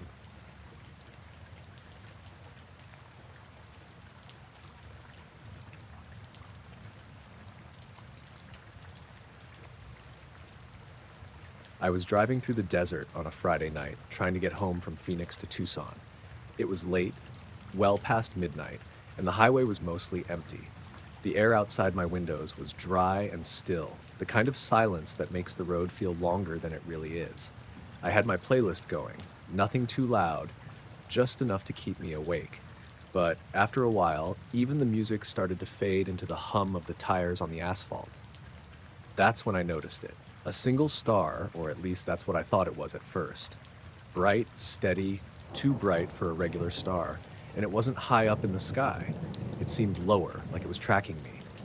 I glanced at it through the windshield, shrugged, and told myself it was just a plane or a reflection, or maybe my eyes playing tricks after staring at the dark road for hours. But it didn't go away. It stayed behind me as I drove, and no matter how many turns or stretches of straight road I went through, it kept pace, just beyond the curve of the highway. I tried checking my mirrors, thinking maybe it was a car with a really bright headlight, but there was nothing there. No headlights, no taillights, no other cars at all. Just that pinpoint of white light moving along with me. By the time I hit mile marker 112, I was getting unnerved. My fingers were tight around the steering wheel, and I felt a cold sweat on my neck. I could feel my heart thumping in a way that made me self-conscious, like it was loud enough to echo in the cab of the car. I debated pulling over, but I told myself it was irrational. It's just a light, right? Just a light. Still, when I saw a rest stop coming up, I didn't hesitate. I slowed down, turned into the lot, and parked near the edge where the overhead lights barely reached. The car was quiet except for the engine ticking as it cooled down. I turned off the radio, sat back, and stared out at the desert. That's when I saw them. Two men sitting on the bench near the payphone. They were both wearing black suits, black ties, and black fedoras. Nothing unusual about someone wearing a suit at this hour, I thought, but there was something off. They weren't talking to each other. They weren't talking to anyone. They just sat there, straight-backed, silent, staring ahead as if they'd been waiting for me. I caught myself staring at them too long. One of them finally tilted his head slightly, not in acknowledgement, but in the way a cat might glance at you if you were moving too clumsily near its tail. I shook my head, trying to laugh it off. Maybe it was the exhaustion, maybe it was the desert messing with my brain. I stepped out to stretch, and the night was colder than I'd expected. The stars were out, of course were out, but that one light, the one I thought was a star, was still there. Now it was hovering directly above the lot, not moving, like it was waiting. I felt the urge to run back to my car, but my feet kept moving slowly, almost hypnotized.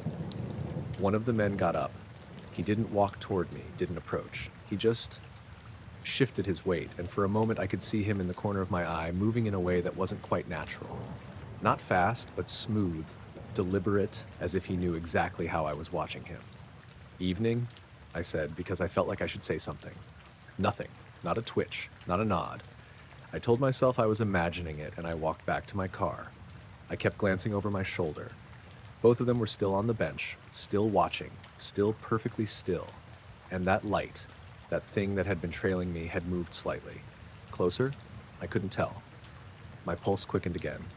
I got in the car, locked the doors, and just sat there, staring at the lot. The two men didn't move. The light didn't move either, but it was too bright now, almost white, like a spotlight.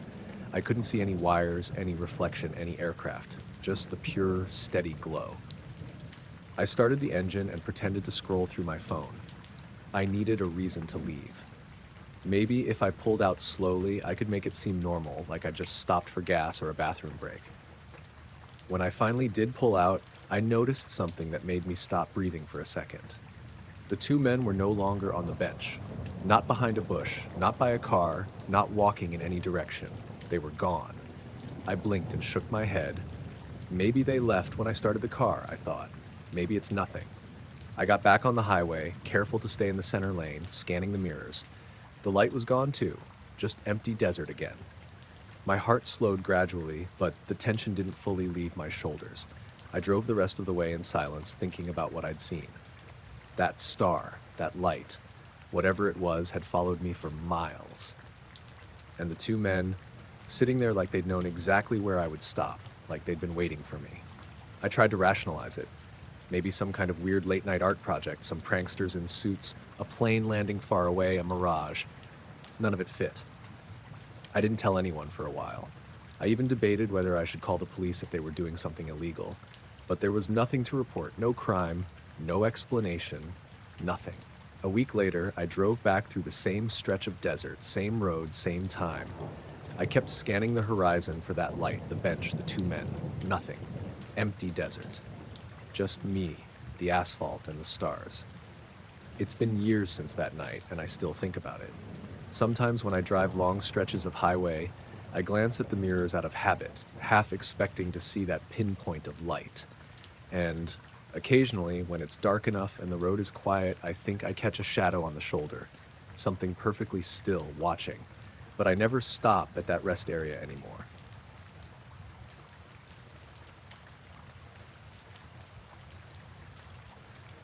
It started around 2 in the morning. I was already awake, sitting on the couch because I couldn't sleep. I rent the bottom half of a duplex in a small town in Ohio, nothing fancy. It was a hot August night, and I had the windows cracked open to try and get some air moving. That's when I heard it. At first, I thought it was just a truck idling far off, or maybe someone working on machinery late at night. But the sound didn't fade or move. It was a low, steady hum, but it had this pulse to it, like it swelled every few seconds, almost like the bass you feel at a concert, except this was quieter and more physical. My windows actually rattled in their frames with each pulse. I stood up and walked to the kitchen window, looking out at the street. Nothing. Dead quiet. No cars. No people. The hum seemed to come from everywhere at once, not from any specific direction. After a minute, I pulled out my phone and started recording. I thought maybe I'd capture it, send it to my buddy Kevin, who does sound work, see if he could identify it. I set the phone on the counter and let it record for about 2 minutes. Then, as suddenly as it had started, the hum cut off. Silence. Not even crickets. I replayed the clip right away. You could hear it, faint but clear, a low vibration, steady, with that strange rhythmic swelling. I listened a dozen times, trying to figure out what it could be. My first thought was some kind of underground work or a power issue, but nothing about it felt right. I went to bed uneasy. The next morning, I checked with my upstairs neighbor, an older woman named Mrs. Patel. She said she hadn't heard anything, though she sleeps with a fan on. I asked a couple guys at the garage where I work if they'd heard anything weird overnight, but nobody had. That evening, around 9, I was home again. I was halfway through a sandwich when there was a knock at the door. I wasn't expecting anyone. I opened it to find 2 men standing there. They were both tall, dressed almost identically. Black suits, white shirts, black ties. No badges, no clipboards, nothing to indicate who they were. They looked out of place on my porch, like they'd stepped out of an old photo. One of them spoke right away. "Good evening. We're checking with residents in the area. Have you had any audio disturbances lately?" The phrasing threw me. Not "did you hear a noise," but audio disturbances. I asked them who they were with. The first man gave a quick smile that didn't touch his eyes and said, "We're with a federal survey group. Just need to confirm if you've noticed anything unusual." I hesitated. I didn't want to mention the recording right off. I said I'd heard something the night before, a low humming sound. Both men nodded slightly, like that was exactly what they expected me to say. The second man, who hadn't spoken yet, pulled a small notepad from his pocket but didn't write anything down. He just held it. "Did you record it?" the first one asked. That made me go cold. I hadn't told them I recorded anything. I played dumb and said no. I'd just noticed it for a couple minutes. They exchanged a quick look. Then the first man said, "If it happens again, please do not attempt to capture it. Just make a note of the time." Then, as if that settled it, they both stepped back and said, "Thank you for your cooperation," and walked down the driveway. There was no car parked out front when I opened the door. By the time I leaned out to check, they were already halfway down the street on foot, side by side, not talking. I shut the door and locked it immediately. The whole encounter lasted less than 3 minutes. but it left me shaken. How did they know I'd recorded it?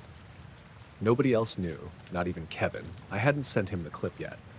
That night, I sat in the dark, phone in my hand, waiting for the hum to come back. It didn't. But every time a car went by or the house creaked, I felt like someone was standing outside listening. The next day, when I finally worked up the nerve to play the recording again, the file was gone. It was still on the list, timestamped at 2:07 a.m., but when I tapped it, it wouldn't play.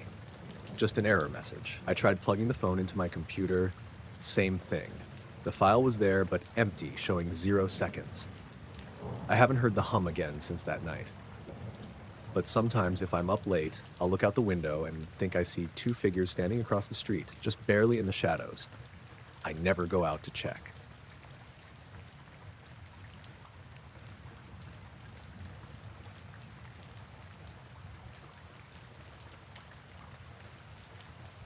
I was driving back from the shop late, around 11 at night.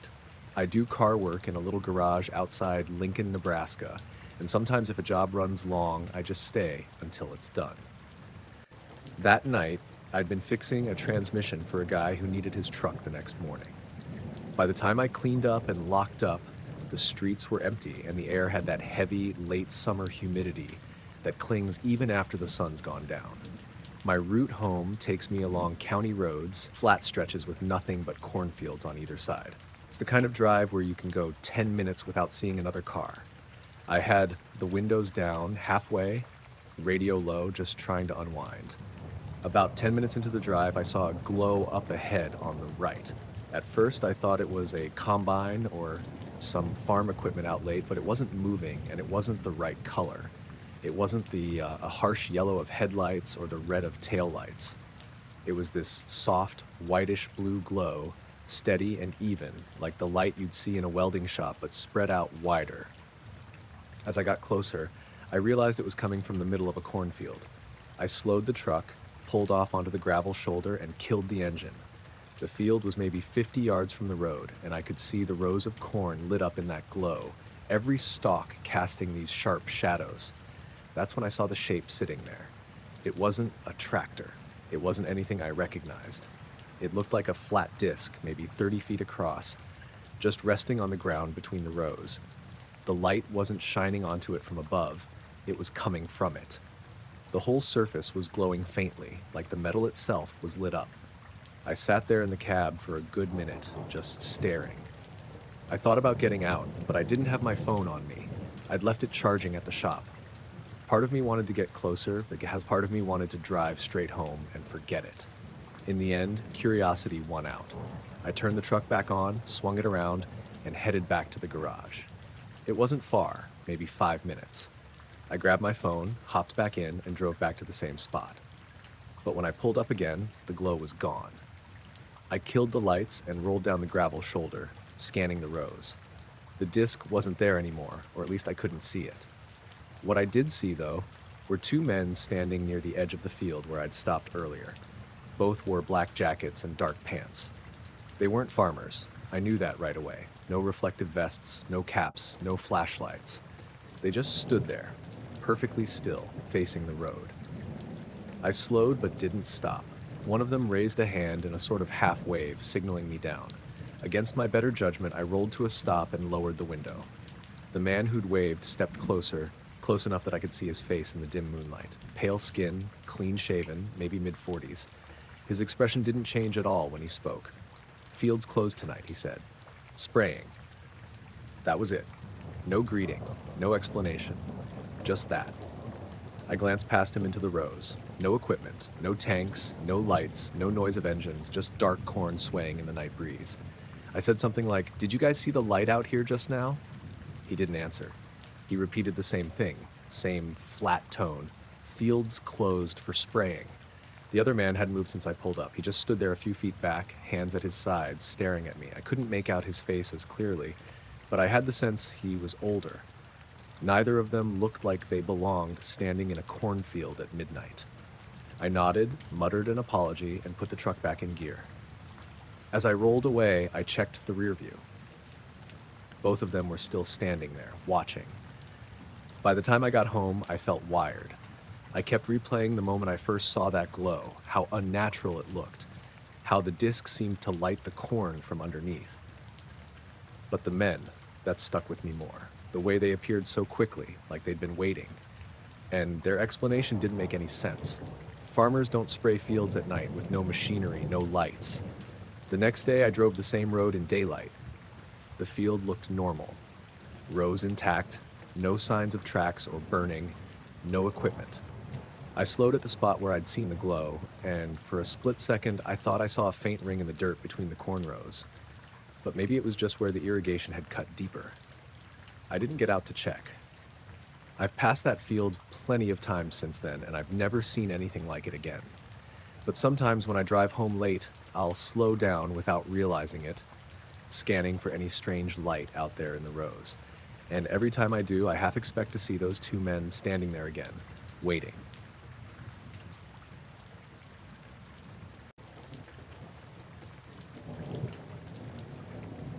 I usually run at night after work, around 10 or so.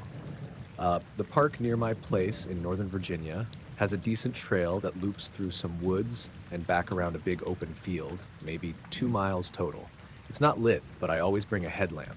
Most nights, it's empty except for the occasional dog walker. This was early October, one of those clear, cool nights where you can see every star. I'd left my phone in the car, which I almost never do, but I wanted a break from music. It was quiet except for my footsteps and the crickets. About halfway through my second lap, I slowed down when I hit the open field. I like to look up at the sky when I pass that part because it's the only stretch without trees. I stopped jogging, leaned over with my hands on my knees to catch my breath, and tilted my head back. That's when I noticed something strange. A patch of stars, maybe the size of my hand if I held it up, shifted a little. At first, I thought it was just my eyes playing tricks after running, but I stood there a while, and I saw it again. The stars weren't twinkling like the rest. They were duller, almost faint, like they were behind a film of glass. And the whole patch moved, sliding a few inches to the left, then stopping dead still. I kept blinking, trying to make sense of it. I thought maybe a cloud had drifted in, but there weren't any clouds. The rest of the sky was sharp and clear. I turned off my headlamp just to check. With the light gone, it was even more obvious. This section of sky wasn't lining up with the rest. It was like someone had taken a square cutout and was dragging it across the stars. I don't know how long I stood there, but eventually I got uncomfortable. Not scared exactly, just this deep sense of wrongness, like I wasn't supposed to be looking at it. I switched the headlamp back on and forced myself to keep running. By the time I finished the loop, I just wanted to get to my car and go home. The lot was empty when I'd parked earlier, so I wasn't expecting to see anyone. But when I came around the last bend, I froze. 2 men were leaning against the hood of my car. They weren't dressed like joggers. Both wore black jackets, black pants, and dark shoes. Even from a distance, I could see they were too put together for late-night park visitors. No reflective gear, no water bottles, nothing. They looked like they'd been waiting. I slowed to a walk, trying to decide what to do. They didn't move. When I got close enough, one of them finally spoke. His voice was calm, almost casual. "Enjoy the illusion?" That's what he said, word for word. I just stood there, still breathing hard from the run, staring at them. They weren't smiling, but they weren't threatening either, just blank.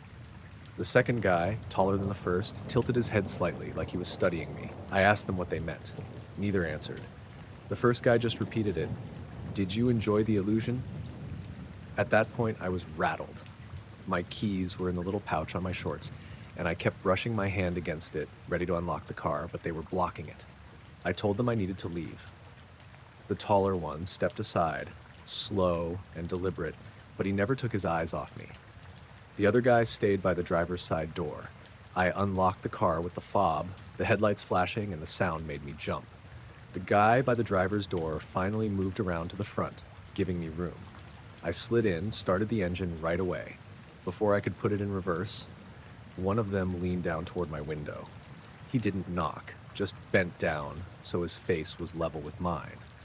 I couldn't see his eyes. He was wearing these dark glasses even though it was night. But I felt him looking at me. He said, "Best not to look up too long." Then he straightened.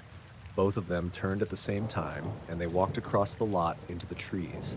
Not toward another car, not toward the street, straight into the dark woods. I sat there idling for a good minute, headlights pointed at the trailhead, half expecting them to reappear. They didn't. I drove home with my hands shaking the wheel the whole way. The next morning I went back just to make sure I hadn't imagined it. Broad daylight, families, walking dogs, kids on bikes, everything normal. No sign of anyone. But when I stood in the same spot in the field, I couldn't find that moving patch of stars again. I still run there sometimes, but never without my phone anymore, and never without glancing at the sky as little as possible when I pass that field.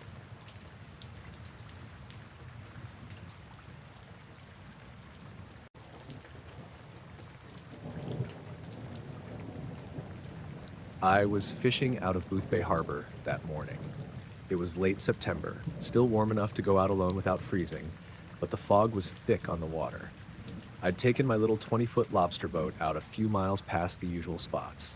I wasn't running traps that day, just dropping a few nets, seeing what I could pull in before the season slowed down.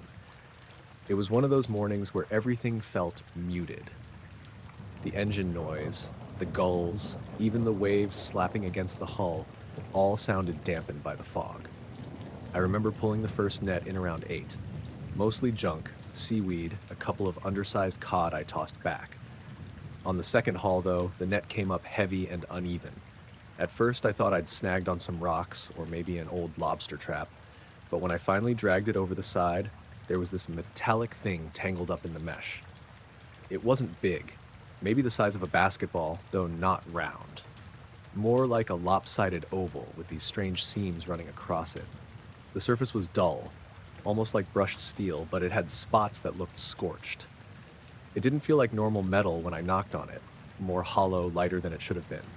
My first thought was airplane debris, maybe some part from a crash or a buoy that had broken apart.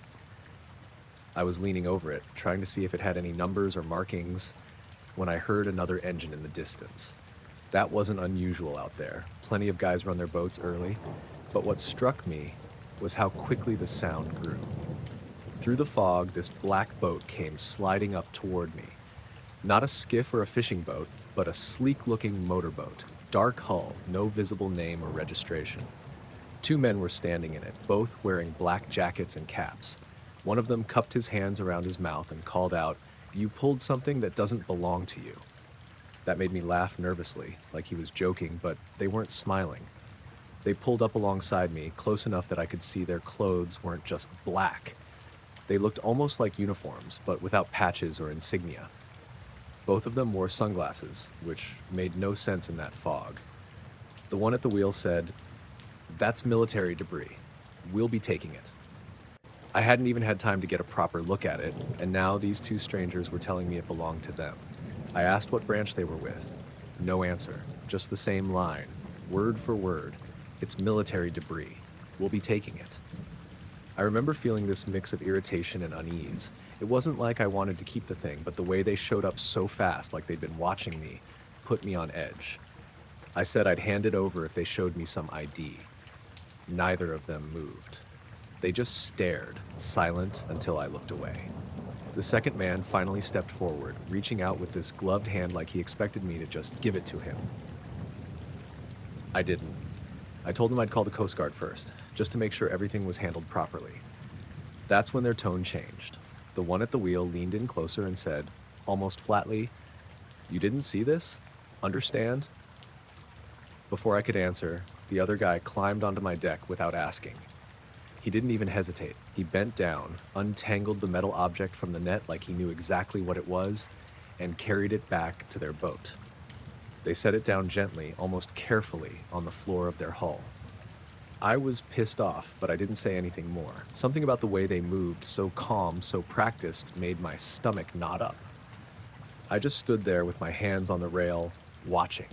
The fog swallowed them back up almost as quickly as they'd arrived. Their engine noise faded until it was just me again, sitting in the gray silence. I wanted to believe it was what they said, some kind of military gear that had fallen in the water, but a couple things didn't sit right. For one, their boat had no lights on. That's against every regulation I know, especially in heavy fog. For another, they'd known exactly where to find me. There were no other boats in sight, no helicopters overhead, nothing. Yet the moment I pulled that thing out, they were on top of me. I finished hauling the rest of my nets, but my hands wouldn't stop shaking. The whole time, I kept glancing into the mist, half expecting them to circle back. When I got back to harbor around noon, I told myself I'd mention it casually at the dock, just to see if anyone else had run into them. But when I tried, the words stuck. How was I supposed to explain two strangers in a black boat taking something out of my net without sounding crazy? Um, Later that night, I was sitting in my truck in the driveway, filling out my logbook, when a car rolled slowly past the house. Not unusual, I live off a small road, but what got me was that the car didn't keep going. It idled at the end of the lane, lights off, just sitting there. I could barely make out the shape. Dark sedan, windows tinted. After maybe 30 seconds, it pulled away without a sound. I told myself I was just spooked from earlier. Probably some lost tourist, but it happened again the next evening around the same time. Same dark sedan, same slow crawl past the house, same pause before leaving. By the third night, I stayed inside with the lights off and watched through the blinds. Sure enough, right on cue, the car came. This time, I saw two silhouettes in the front seats. They didn't get out. They didn't roll down the windows. Just parked there, facing the house like they were waiting for something. Eventually, they left, but I barely slept after that. I stopped going out alone on the boat for a while. If I did, I stuck closer to shore, only running a couple of nets before heading back. I never saw the black boat again, and I never saw those men's faces clearly enough to describe them.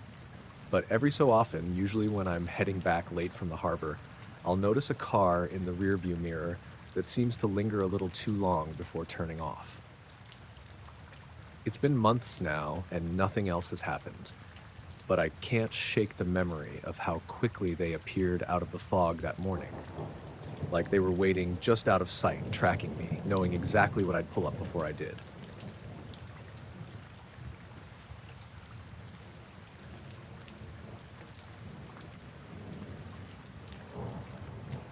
I was hauling a load of pallets out of Fort Wayne, headed west on I-80. It was about 3 in the morning, middle of May, air still cool from the night, sky clear. The kind of stretch where you don't see anyone for miles, just you, the hum of the engine, and the occasional streak of headlights going the other way.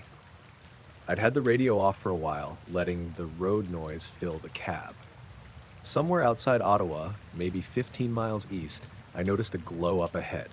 At first, I thought it was construction lighting. It wasn't moving, just hanging low over the highway, maybe 50 feet above the asphalt. I slowed, leaning forward over the wheel, and that's when I realized it wasn't a light tower. It was triangular. 3 points lit white like corner markers, with a dim glow connecting them. The shape was sharp, distinct, not like any plane I'd ever seen. It hovered completely still, no sound, no wobble. My rig's headlights caught the underside for just a second, and it looked metallic, smooth, almost like polished stone. I eased into the left lane, heart pounding. The road was empty, just me under this thing. As I passed beneath it, my CB crackled with static loud enough to make me flinch. My dash lights flickered. Then I was through, past it, looking in the mirrors. The triangle didn't follow. It just sat there, hanging over the road, smaller in the distance with every second. For the rest of that run, my hands stayed tight on the wheel. I kept expecting something to reappear in the sky or in the mirrors. But nothing. I rolled into the service yard around 5, parked, and didn't say a word to anyone about it. The next night, I was fueling up at a truck stop outside Joliet. Usual routine: top off the tanks, grab a quick bite at the diner before the next leg. It was late again, close to 2 this time. The place was half empty, a couple drivers, a waitress who looked tired enough to sleep standing up, and the buzz of the overhead lights. I slid into a booth, ordered coffee and eggs, and set my logbook on the table. That's when I noticed them. 2 men sitting directly across from me, maybe 12 feet away in the opposite booth. They were both wearing black suits. Not the kind you see at weddings or funerals. These were too plain, no sheen, no wrinkles. White shirts underneath, buttoned to the top, no ties. They sat perfectly straight, hands folded on the table. At first, I thought maybe they were just businessmen or something odd for that hour, but they didn't have food. No coffee, no water, nothing. Just sitting there, watching, not staring in an obvious way, but their heads angled just enough that I knew their eyes were on me. I tried to ignore it, focused on my plate, scribbled in my logbook, but every time I looked up, they hadn't moved. Uh, Not a sip, not a word to each other.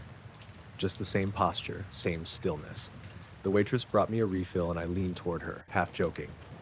"Those guys been sitting there long?" I asked quietly. She glanced over, then back at me. "Who?" I tilted my head. "The booth across, two in suits." She gave me this quick look, like I was messing with her, then shrugged. "Haven't seen anyone like that in here tonight." I didn't push it, I just nodded, stirred my coffee, and kept my head down. But I couldn't shake the tension crawling up my back. I finished my meal fast, threw some bills on the table, and got up. My eyes flicked to their booth as I walked past. Both men were still there, hands folded, facing forward. Neither looked at me as I passed within arm's reach. I stepped outside into the cool night air, heading toward my truck. The lot was quiet, except for the rumble of an idling reefer unit. I glanced back at the diner windows. The booth was empty. I didn't see them leave. The door never chimed, no footsteps on the lot, no car pulling out, just gone. Back in the cab, I locked the doors and sat for a while, engine idling, staring out across the fuel island. My logbook sat on the passenger seat, and for some reason, the page I'd been writing on was blank. Fresh sheet, no notes, though I knew I'd written half a page while eating. I drove through the rest of the night, eyes flicking to the mirrors more often than usual. Every set of headlights behind me made me tense. But nothing followed. Nothing strange appeared in the sky. The next morning, parked at a rest area, I checked the logbook again. The page still looked untouched, clean like I'd never put pen to it. I don't fuel at that stop anymore. And when I see a triangle of lights in the sky, even far off, I keep my eyes on the road.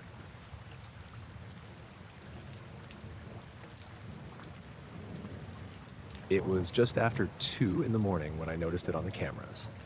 I was working the night shift at a distribution warehouse on the edge of town. The place is huge, 15 loading bays, a small office block attached, and about 3 acres of fenced-in lot. My job was basically to watch monitors, log truck arrivals, and do the occasional walk-around. Most nights were dead quiet. That night, the weather was clear and cold. The wind had been kicking up now and then, but nothing that set off the motion sensors. I was halfway through a cup of stale coffee when I glanced at the screen for camera 12. It covers the far corner of the southern yard. No lights out there except the dim perimeter ones. At first I thought the image was glitching, but then I leaned closer. There was a shape, not a truck, not anything I recognized, sitting low behind the far fence line, near the trees. It wasn't throwing shadows like it should have. The thing was glowing faintly, not like a spotlight or a headlight, but this soft whitish light that seemed to pulse. I squinted at it, thinking maybe a neighbor had a weird lamp or something had reflected off the lens, but no. It was there, solid, and it wasn't moving. I checked the other cameras. It didn't show up on 13 or 14, which made sense since those angles were blocked by storage containers.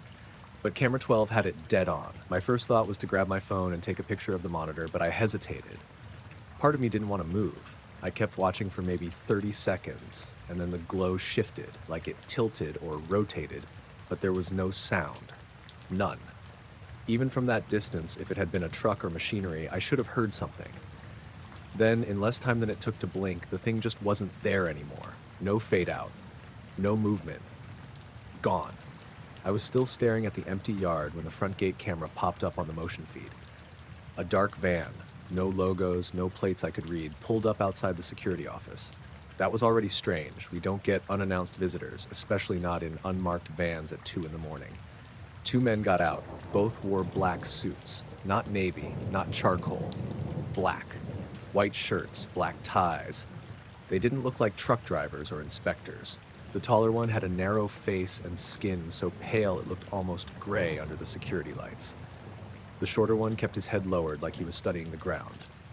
Neither of them smiled. I buzzed the intercom. "Can I help you?" The taller one looked directly at the camera and said, in this flat, even voice, We need access to the southern loading bay. That stopped me cold. The southern loading bay isn't on any public map. It's an older section that hasn't been used in years, tucked behind the newer expansions. We keep it locked up, no deliveries scheduled. As far as I knew, only management and security knew it was even called that. I didn't answer right away. He repeated it exactly the same. We need access to the southern loading bay. I asked who they were with. The shorter man glanced at the taller one, then just said, time-sensitive matter. Every instinct told me not to let them in, but they didn't look like guys you could argue with. They just stood there, waiting. No shifting their weight, no looking around, just still. I told them I'd have to call my supervisor. The taller one said we've already spoken to him, which I knew wasn't true. The supervisor on call was a guy named Dennis who lived 2 towns over, and he would have told me if anyone was coming. Before I could push it further, the shorter man stepped closer to the glass of the security door. His eyes, I swear, didn't reflect the light. I've seen enough people come through here to know what eyes look like under those lights. His were just flat, dark. I finally said I couldn't let them in without clearance and reached for the phone. When I looked up again, they were walking back to the van. No arguing, no threats. Just turning away like it was nothing. The van pulled off without headlights, rolling smooth down the access road until it was swallowed by the dark. I switched to the road cameras, but they never showed up on any of them. And that road only has 2 turns before you hit the main highway. I went back to camera 12. The yard was empty, still and dark. For the rest of my shift, every creak of the building made me flinch. No more vans showed up, no more strange shapes behind the fence. When Dennis came in at 6 to relieve me, I told him about the men. He just looked at me like I was messing with him. Said nobody called him, and no visitors were logged. We checked the gate camera feed. The recording for that time slot was just gone. Corrupted file, the system said. Every other camera was fine, except for camera 12. That one was black for about 4 minutes right after I first saw the glow. I stayed quiet after that. Didn't mention the details to anyone else. But sometimes, when I'm out in the lot at night, I catch myself glancing toward that far corner, half expecting to see that pale light again, pulsing in the dark.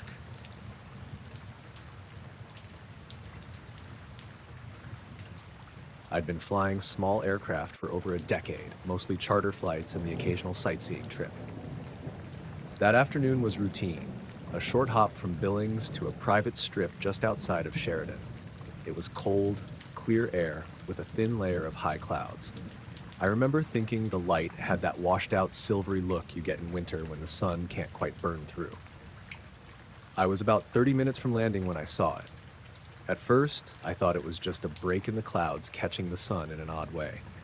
But it moved, fast. A metallic disc dropped straight down from the cloud layer, perfectly vertical, no tilt, no wobble. It stopped midair, hung there for maybe 2 seconds, then shot off horizontally and vanished into the haze over the mountains. No sound, no contrail, nothing. I didn't even have time to react before it was gone. My first thought was that I'd just seen another plane from a weird angle, but there were no wings. It was too smooth, too clean. I kept glancing at my instruments, half expecting something to go haywire, but everything stayed normal. I landed without incident and taxied toward the hangar. That's when I noticed them. 2 men standing just inside the shadow of the building. Both wore black suits, white shirts, plain dark ties, no coats, even though it was barely 25 degrees out. One was tall and thin, the other shorter, broader in the shoulders. Both were pale, like they hadn't seen sunlight in months. They didn't approach me at first. They just stood there as I shut down the engine and climbed out. Then the taller one stepped forward and said, "Mr. Harlan?" in a flat, almost mechanical voice. I nodded, still trying to place how they knew my name. "We'd like a moment of your time," the shorter one said. He held a clipboard with a few sheets of paper clipped to it. "We understand you observed an aerial anomaly on your approach." I froze. I hadn't called anyone about it. I hadn't even decided what to call it myself. "I saw something," I said. "Not sure what." "That's why we're here," the taller one replied. "This is standard procedure for atmospheric interference reports in controlled airspace." He handed me a pen, flipping the clipboard toward me. The paper was some kind of form with small, dense text. The only words I caught on the first glance were atmospheric interference and no threat to flight safety. They wanted me to sign at the bottom, confirming that whatever I'd seen had been a known atmospheric effect. No mention of aircraft, no mention of unidentified anything. I didn't sign right away. "Who are you with?" I asked. "Federal jurisdiction," the shorter man said, as if that explained everything. "Which agency?" He just repeated, "Federal jurisdiction." The wind was picking up, and I could hear the hangar doors rattling behind them. I realized no one else was around. The guy who usually handled my arrivals wasn't there, and the fuel truck was parked with no driver in sight. The whole airstrip felt empty. "Look," I said, "I don't feel comfortable signing something when I don't even." "You did see atmospheric interference," the taller one cut in. It wasn't a question. His voice didn't get louder, and the sight, but it carried this strange weight, like I was already supposed to agree. "I saw a metallic object," I said slowly. "Not." The shorter man stepped closer, so close I could see tiny flecks in his irises, though they didn't look quite right. Too uniform in color, almost gray. "The object you saw was not metallic," he said, as if correcting me. "It was atmospheric interference." I glanced toward the small terminal building, thinking maybe someone would walk out, but the windows were dark. It occurred to me then that I hadn't heard a single other engine or voice since landing. The taller man extended the clipboard again. "Please sign, Mr. Harlan. We have other matters to attend to." Something in me just wanted to get out of there. I signed my name without reading the rest of the form. The shorter man pulled the paper away the moment my pen left the page, tucking it under his arm. They both stepped back in unison, as if the conversation was over. No handshake, no thank you. Just a slight nod from the taller one before they turned and walked into the shadowed part of the hangar. I stood there for a moment, trying to decide whether to follow them, but when I stepped inside, the hangar was empty. No open doors on the far side, nowhere they could have gone without me seeing. The sound of another plane starting up somewhere down the strip broke the silence, and suddenly the place felt normal again. My usual ground crew guy appeared from around the corner asking if I needed fuel. When I asked if he'd seen the two men who'd just been here, he looked at me blankly and said no one had been around all day. I didn't push it. I just paid for my fuel and left. But when I checked my cockpit later, I noticed my flight log, where I jot down quick notes after landing, was gone. The pen I kept clipped to the side was still there, but the notepad wasn't. I never saw those men again.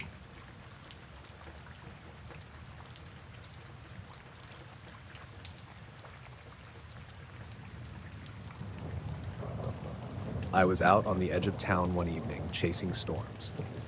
My name's Lena Ortiz, and I'm a photographer who's been obsessed with capturing lightning for a few years now. It's kind of a niche thing, but there's something about that raw energy cutting through the sky that just pulls me in. That night was humid and still, right before a thunderstorm finally rolled in over the power lines that run just outside the city limits.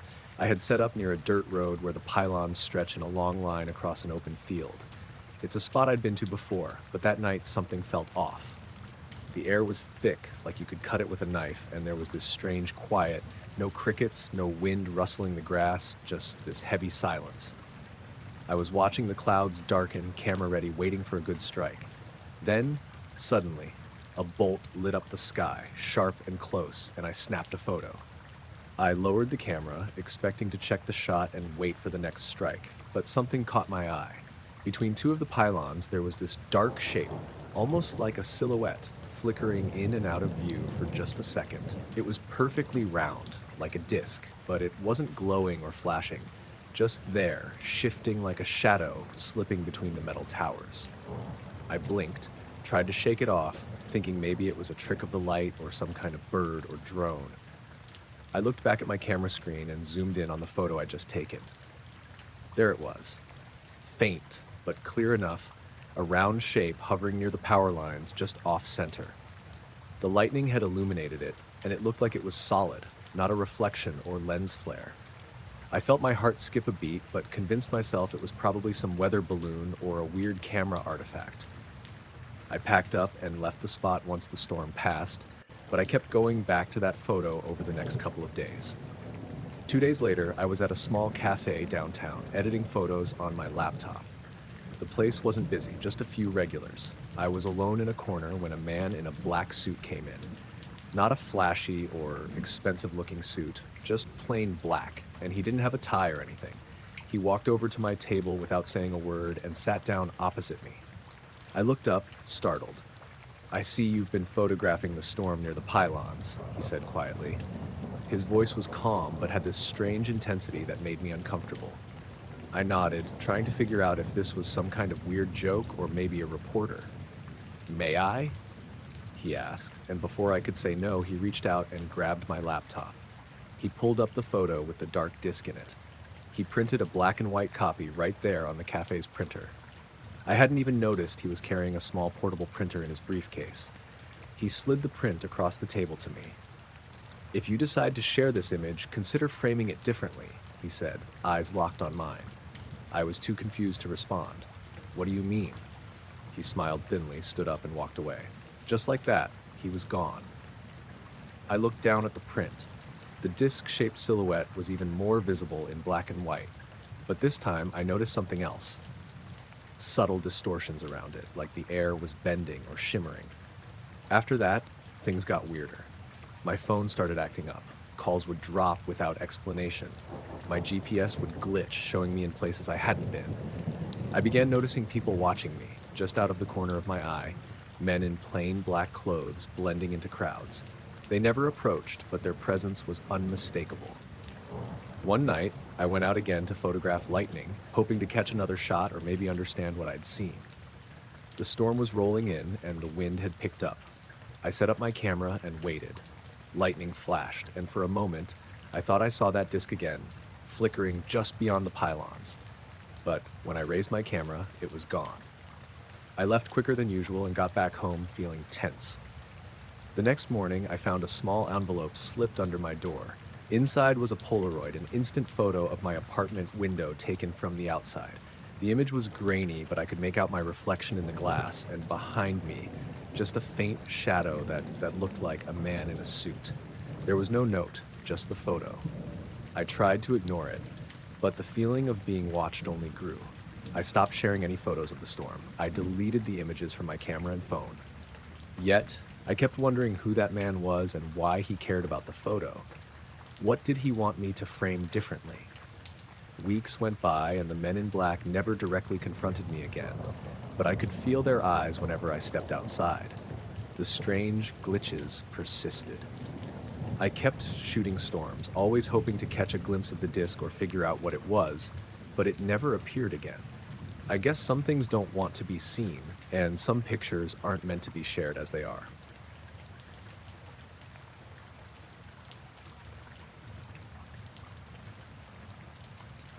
It was around 3:10 a.m. on a Thursday. I remember that because my shift at Brook Hill Medical runs from 7 p.m. to 7 a.m., and we always restock crash carts at 3. That night had been unusually quiet. No new admits since midnight. I was sitting at the nurse's station in ICU 3, catching up on charting, when I noticed the hallway lights flicker. Not all of them, just the row that runs past room 314 to the fire exit. It was a short buzz and then back to normal. I didn't think much of it at first. This building's old. The ICU is on the 5th floor, and we get occasional surges from the HVAC systems kicking in. But maybe 10 minutes later, the flickering came back, longer this time, like a slow dimming, fading in and out. And I heard this faint clicking sound, almost like the hum you get when you stand under a transformer. I walked toward the fire exit to check if one of the bulbs was going bad. As I passed room 314, I noticed the blinds on the double doors were open. Mr. Garza was in there, one of our long-term patients, intubated, sedated, not conscious. But he was moving. He had one hand raised like he was reaching toward the ceiling, eyes still shut. The monitors weren't alarming. Nothing out of normal. I stood there and watched his hand slowly fall back to the bed. Then I saw movement through the window behind him.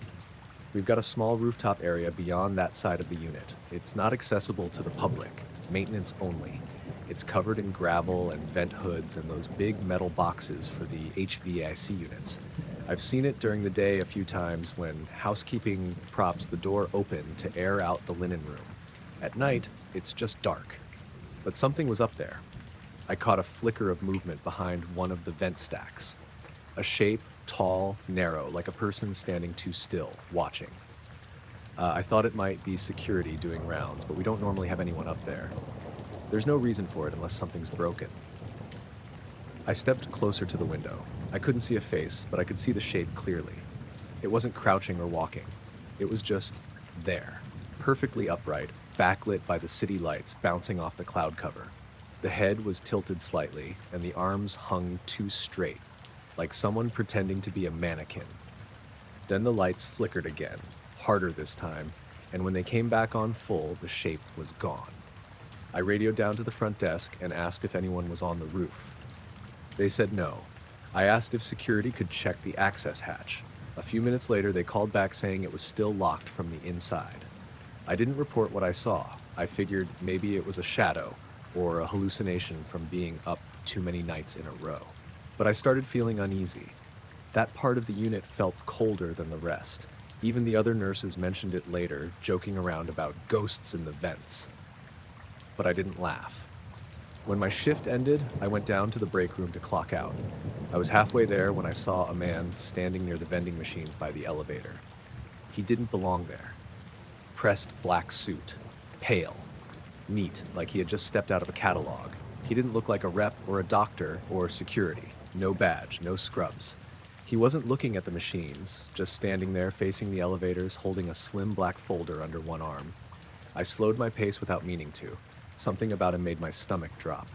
As I walked past, he stepped forward and said my full name, not, "Excuse me, are you?" Just said it, like he already knew. I stopped. He handed me the folder. Inside was a single-page form. It didn't have a hospital letterhead or anything official looking. It was printed on plain white paper with a typed statement about an anomalous rooftop event witnessed during the hours of 2:45 a.m. and 3:30 a.m. on April 11th. It said that the witness, me, agreed not to discuss any visual or auditory phenomena observed during that window with hospital staff, patients, media, or law enforcement. There was a line for my signature and a space for a date and time. I asked him what it was for. He said, "This is for the hospital's internal review. It will not go on your employment record. It is strongly advised that you cooperate." His voice was flat, no trace of an accent, but the words were overly formal, like someone reading a script translated into English. I noticed his tie pin had a symbol on it, a circle with a line through it, not a brand logo, nothing I recognized. I told him I wasn't signing anything without a supervisor present. He didn't respond, just stood there holding the folder toward me, not blinking. After maybe 15 seconds, the elevator dinged behind him and two techs stepped out. The man in the suit turned and walked away without saying anything else. I watched him go down the hall toward the old records room. Then he turned a corner and was gone. I brought the form to my supervisor that afternoon. She looked confused, said she didn't know of any internal reviews or rooftop incidents and that all hospital forms go through admin. She took the folder and said she'd follow up. Next night, she told me the folder was empty when she opened it again. I haven't seen the man since. But every once in a while, when I take the supply elevator near the West Wing, I feel like someone's watching from behind the old access door to the roof. And the lights still flicker. Same hallway, same time.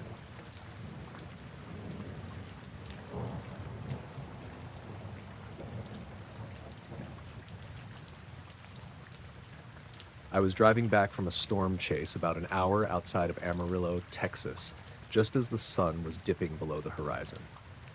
The sky had been wild all day, thunderheads stacking up, flashes of lightning ripping through the clouds, that heavy smell of rain and ozone in the air.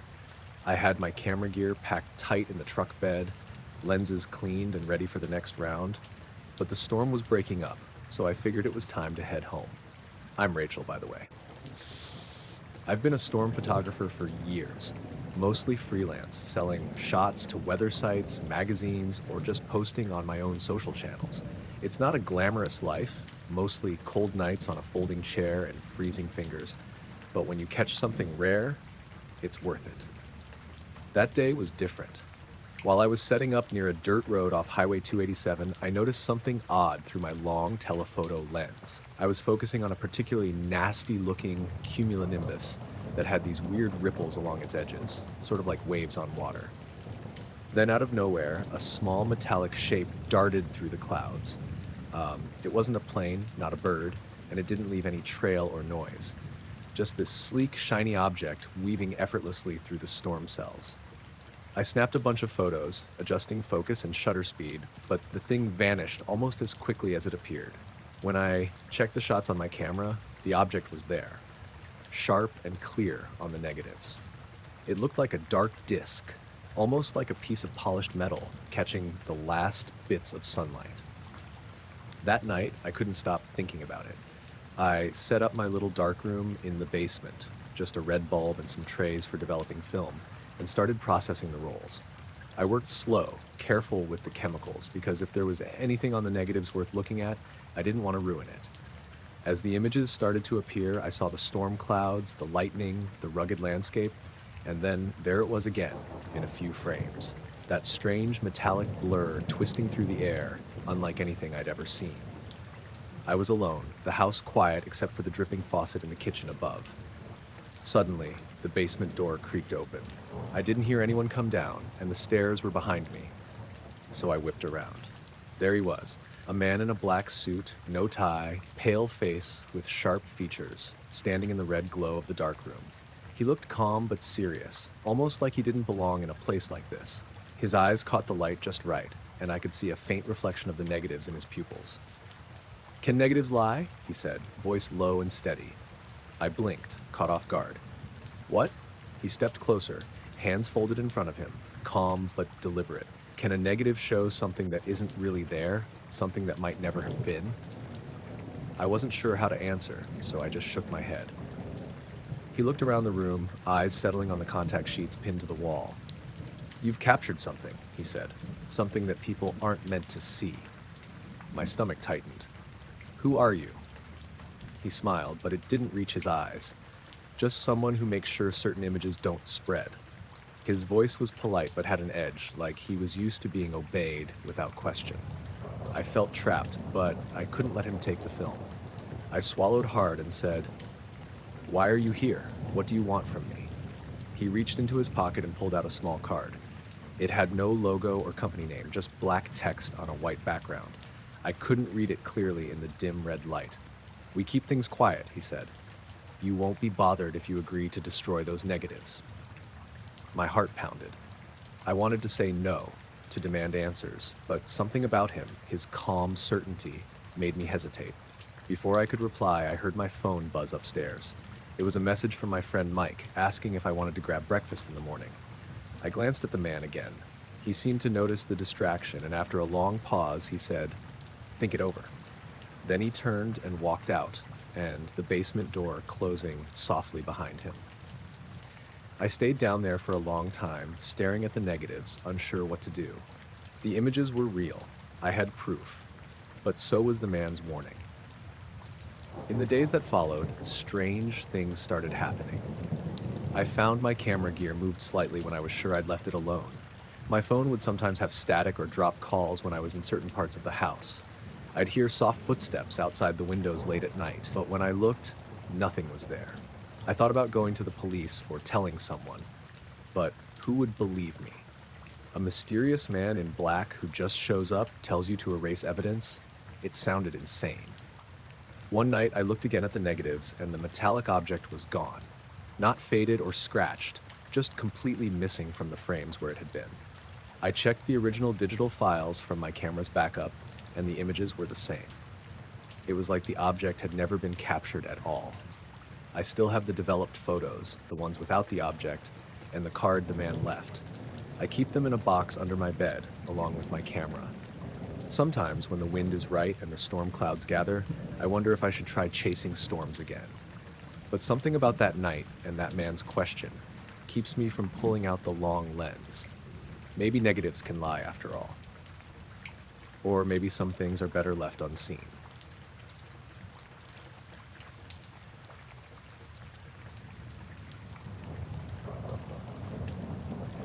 I usually don't talk about this, but it's been on my mind a lot lately, so here goes. I'm Tom Keller, I'm 37, and I've been a rail fan for as long as I can remember. You know, trains, old tracks, signals, that kind of thing. I live in a small town in upstate New York, not far from some old industrial lines that haven't seen traffic in years. It's the kind of place where the rust eats the rails and the weeds push through the ties. One early fall morning, I decided to go out before dawn to check on a particular stretch of abandoned track that runs through some woods near the old quarry. I'd heard a few stories about people seeing strange lights there, but I mostly just wanted some quiet time with my camera and the rails. The sky was still dark, but the eastern horizon was starting to lighten a bit, that soft blue-gray before the sun comes up. When I got there, the air was crisp, a little damp from overnight dew, and the woods smelled like wet leaves and moss. I walked down the track, the crunch of gravel under my boots the only sound for miles. Then about 100 yards ahead, I saw it. Sitting right on the tracks was something that didn't belong. It was a craft of some sort.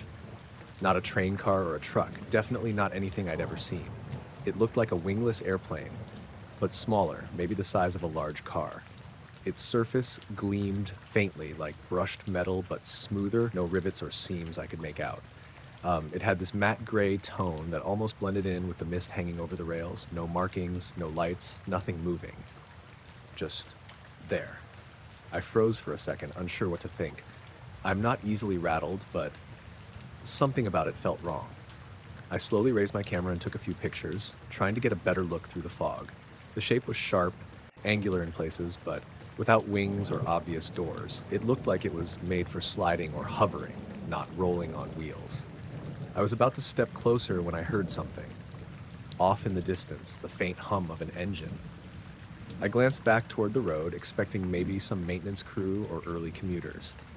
Instead, a black sedan pulled up and idled just at the edge of the trees near the entrance to the tracks. The driver's side window rolled down, and a man stepped out. He was tall, maybe in his late 40s, with dark hair slicked back, wearing a charcoal suit that looked expensive but not flashy. No tie. His face was calm but unreadable, like someone who had practiced not showing much emotion. He didn't introduce himself or ask questions. Instead, he just walked over to me and said, "Tracks lead to places you don't belong." I blinked, unsure if I'd heard him right. "What do you mean?" He looked back toward the craft, then down at the ground. "It's best you don't touch anything here. What if it's not for casual visitors?" I wasn't about to argue. The tone in his voice was low and serious, no nonsense, but I'd never seen anyone act like that over an old railroad line before. "I'm just taking pictures," I said. "I'm not looking for trouble." He nodded slowly, then turned and walked back to his car. The sedan idled quietly as he got in and drove off down the road without another word. I stood there for a moment longer, staring at the craft. Then slowly, it began to fade from view. The mist thickened, and when I looked again, it was gone. Just the empty rails and morning dew where it had been. I left the area feeling uneasy, but also curious. Over the next couple of days, I kept checking the spot, but there was no sign of the craft or the man in the suit. I told a few close friends about the encounter, but most just laughed it off.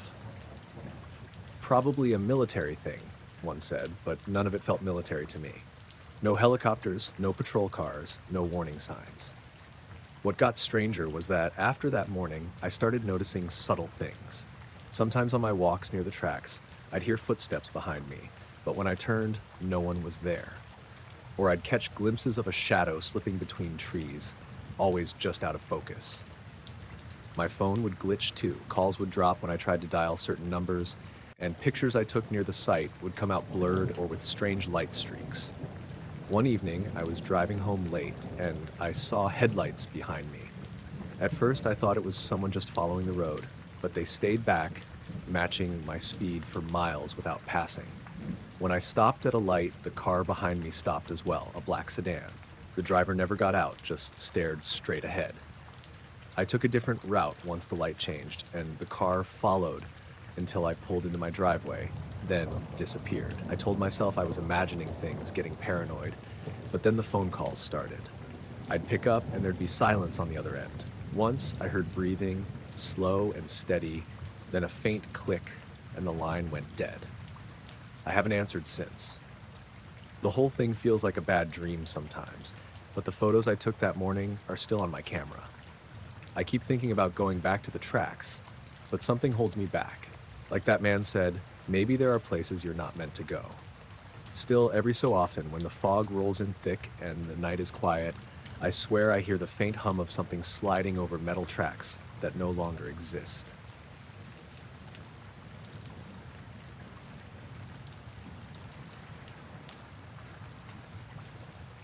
I was driving home from work the night it happened. I work second shift at a packaging plant just outside of Greensburg, Indiana, not far off I-74. It was around 12:40 a.m., maybe a little later.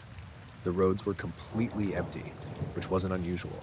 That stretch of CR 700E gets so quiet at night, you can drive for miles and never pass a single car. No street lights, either, just long stretches of corn and soy fields, with the occasional mailbox at the end of a gravel drive. I was about 15 minutes from home, sipping the last of my gas station coffee, when I noticed the radio was cutting out. Not staticky, just dropping. Going silent for 2-3 seconds at a time, then popping back in mid-sentence. I thought it was the station, but I flipped through others, and they were doing it too. Then my headlights dimmed. Not all the way out, just down to maybe half brightness for a few seconds, then back up. That's when I slowed down. About a quarter mile ahead, off to the left side of the road, there was something in the air. Not a plane.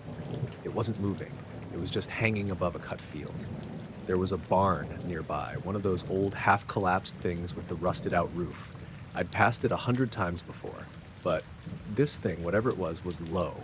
Maybe 50 feet off the ground, maybe less. Big, too. The shape didn't click right away. It just looked like a mass blocking out the stars. No lights, no sound, just this black void in the sky. As I got closer, the shape became clearer. It was a triangle, like a long, flat wedge with soft, rounded corners. It was huge. I couldn't tell exactly how wide, but it stretched almost from one side of the field to the other. It wasn't perfectly still either. It was drifting, just a little, like it was balancing on air. Not wobbling, just slow but steady movement, like a blimp but smoother, more deliberate. There were 3 small lights on the underside, one near each point. Dull red, not blinking, not glowing even, just present, like LEDs you'd see on standby electronics. I pulled over onto the shoulder and rolled down my window. I was fully expecting to hear something, a hum, a whir, anything, but there was nothing. Absolute silence. No crickets, no wind, not even engine noise from my own car. It felt like the air itself had stopped moving. I sat there maybe 2 or 3 minutes watching. I didn't take my phone out, didn't even think to. I wasn't scared, but I was very aware of how alone I was out there.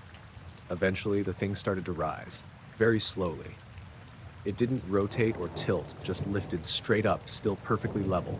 It went higher until I couldn't see it anymore against the night sky. No flash, no change in those red dots.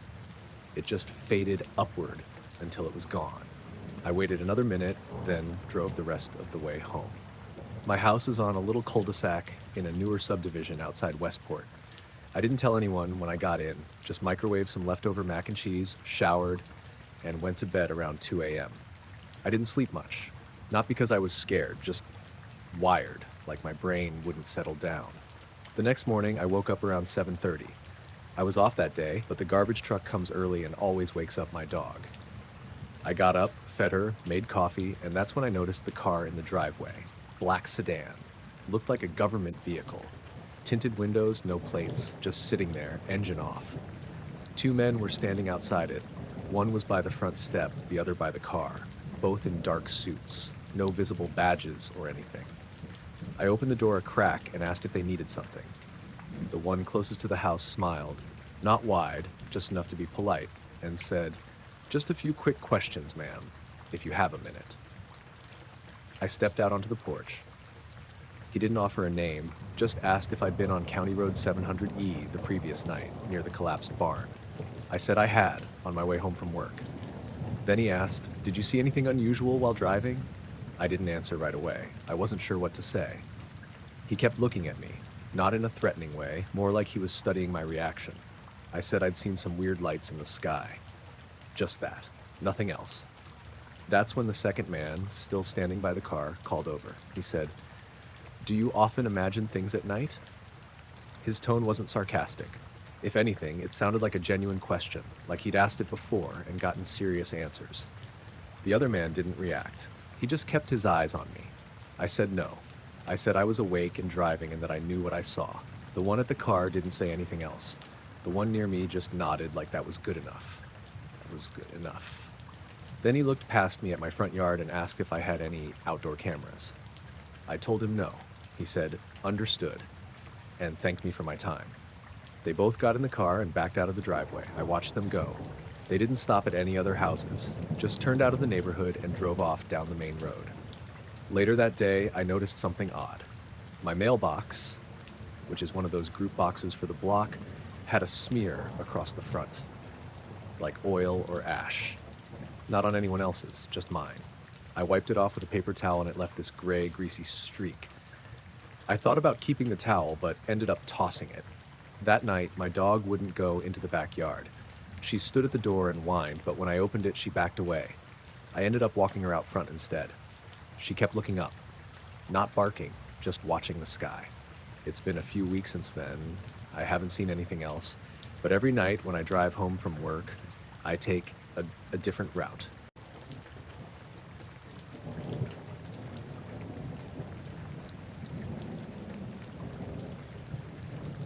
I was driving through Red Rock Canyon on a Tuesday evening just past sunset. The kind of evening where the sky still holds on to some light, but the shadows start stretching long and dark and the temperature begins to drop quick. I was heading home from a work trip in Vegas. Took the scenic route to clear my head. Never been a fan of the freeway if I can help it. The canyon road's narrow and winding, flanked by those steep sandstone cliffs, and at this time of year, there's barely anyone else out there, just me and the road.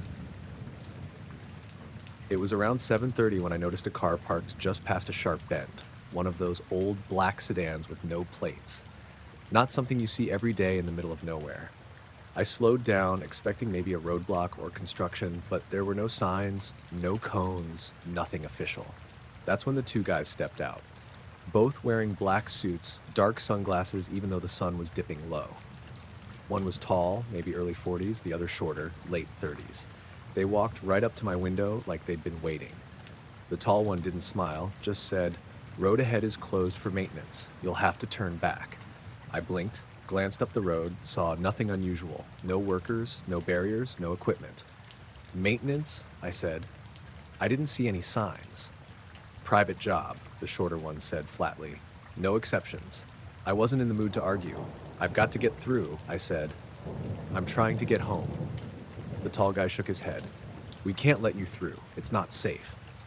I glanced up the road again. The canyon was empty, no lights, no sounds, nothing but quiet rocks and that fading sky. I looked back at their car. It was completely black, no windows I could see through, no license plates, no markings at all. Felt off, but I kept my voice steady. "How long is this maintenance?" "Indefinite," the shorter man said. I looked back up the road again, then back at them, feeling an odd chill creep in. "Is there a detour?" "No," the tall one said. "You have to turn around." I sighed and started to back up slowly. I kept glancing in the rearview mirror, just in case. When I looked again, both of them were already back in their car. The sedan started to move, but as I shifted gears, I looked back over my shoulder. The car was gone. No sound of an engine, no lights, nothing. Just empty road and the canyon walls. No tire marks, no sign they'd even been there. I stopped for a moment, hands gripping the wheel, trying to make sense of it. I thought maybe they'd moved to block the road up ahead, so I started creeping forward, looking carefully. No barriers, no equipment, nothing unusual. I pulled over on a wider spot, stepped out to look around. The canyon quiet except for the occasional rustle of dry brush in the wind. I checked my phone, no signal. I walked a bit up the road and back, looking for tracks or anything that could explain the sudden vanishing act. There was nothing. I sat back in my car, took a deep breath, and started driving back the way I came. The sky had darkened to a deep blue now, and the first stars were starting to peek out. About 10 minutes into the drive, I noticed a light in the sky. A faint glow, low and steady, just above the canyon rim. It wasn't a plane or helicopter, it didn't move like one. Just hung there, glowing softly, almost like a lantern someone had set down in the sky. I blinked a few times, rubbed my eyes, but it stayed. I tried to ignore it, focusing on the road, but the light seemed to follow me, staying just at the edge of my vision. I stopped at the small diner at the canyon entrance. The place was empty except for the night cook, an older guy named Sam. I told him what happened, half expecting a laugh. Sam didn't say much, just nodded slowly. "You're not the first one to see things like that out here," he said. "Like what?" I asked. He shrugged. "Lights, figures, roads that close up without a trace." I left the diner with a sour feeling, paid, and headed home. The whole way back, I kept glancing in my mirrors, half expecting to see the black sedan or the two men again, but the road was empty. When I got home, I checked the news and the county road updates. Nothing about closures or maintenance on the canyon road. Just the usual warnings about loose rocks and narrow lanes. I went to bed that night thinking about the men, the empty road, and the strange light. Over the next few days, I kept checking for anything else out of place. I told a few friends about the encounter. Some joked about government agents or aliens, but I wasn't sure what to think. The weirdest part? A couple days after, I found a small scrap of paper folded under my windshield wiper. It was blank. I folded it back up, left it on the dashboard, and haven't touched it since.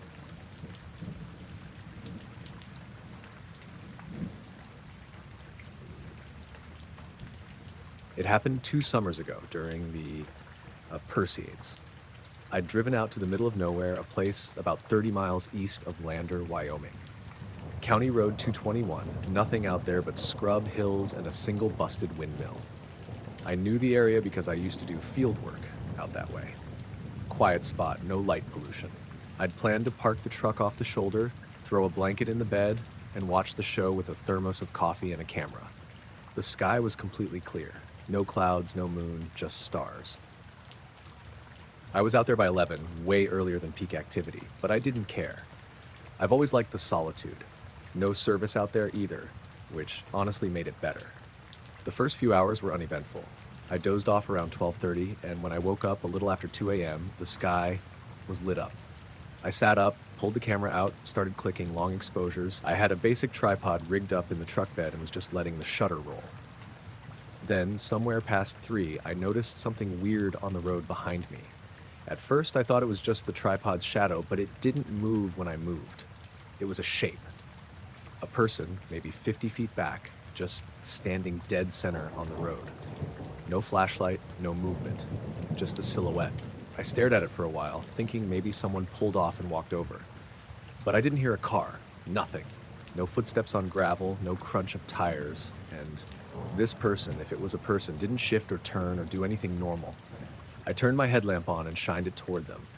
The beam hit the road, lit up the shoulder and brush, but didn't catch their face.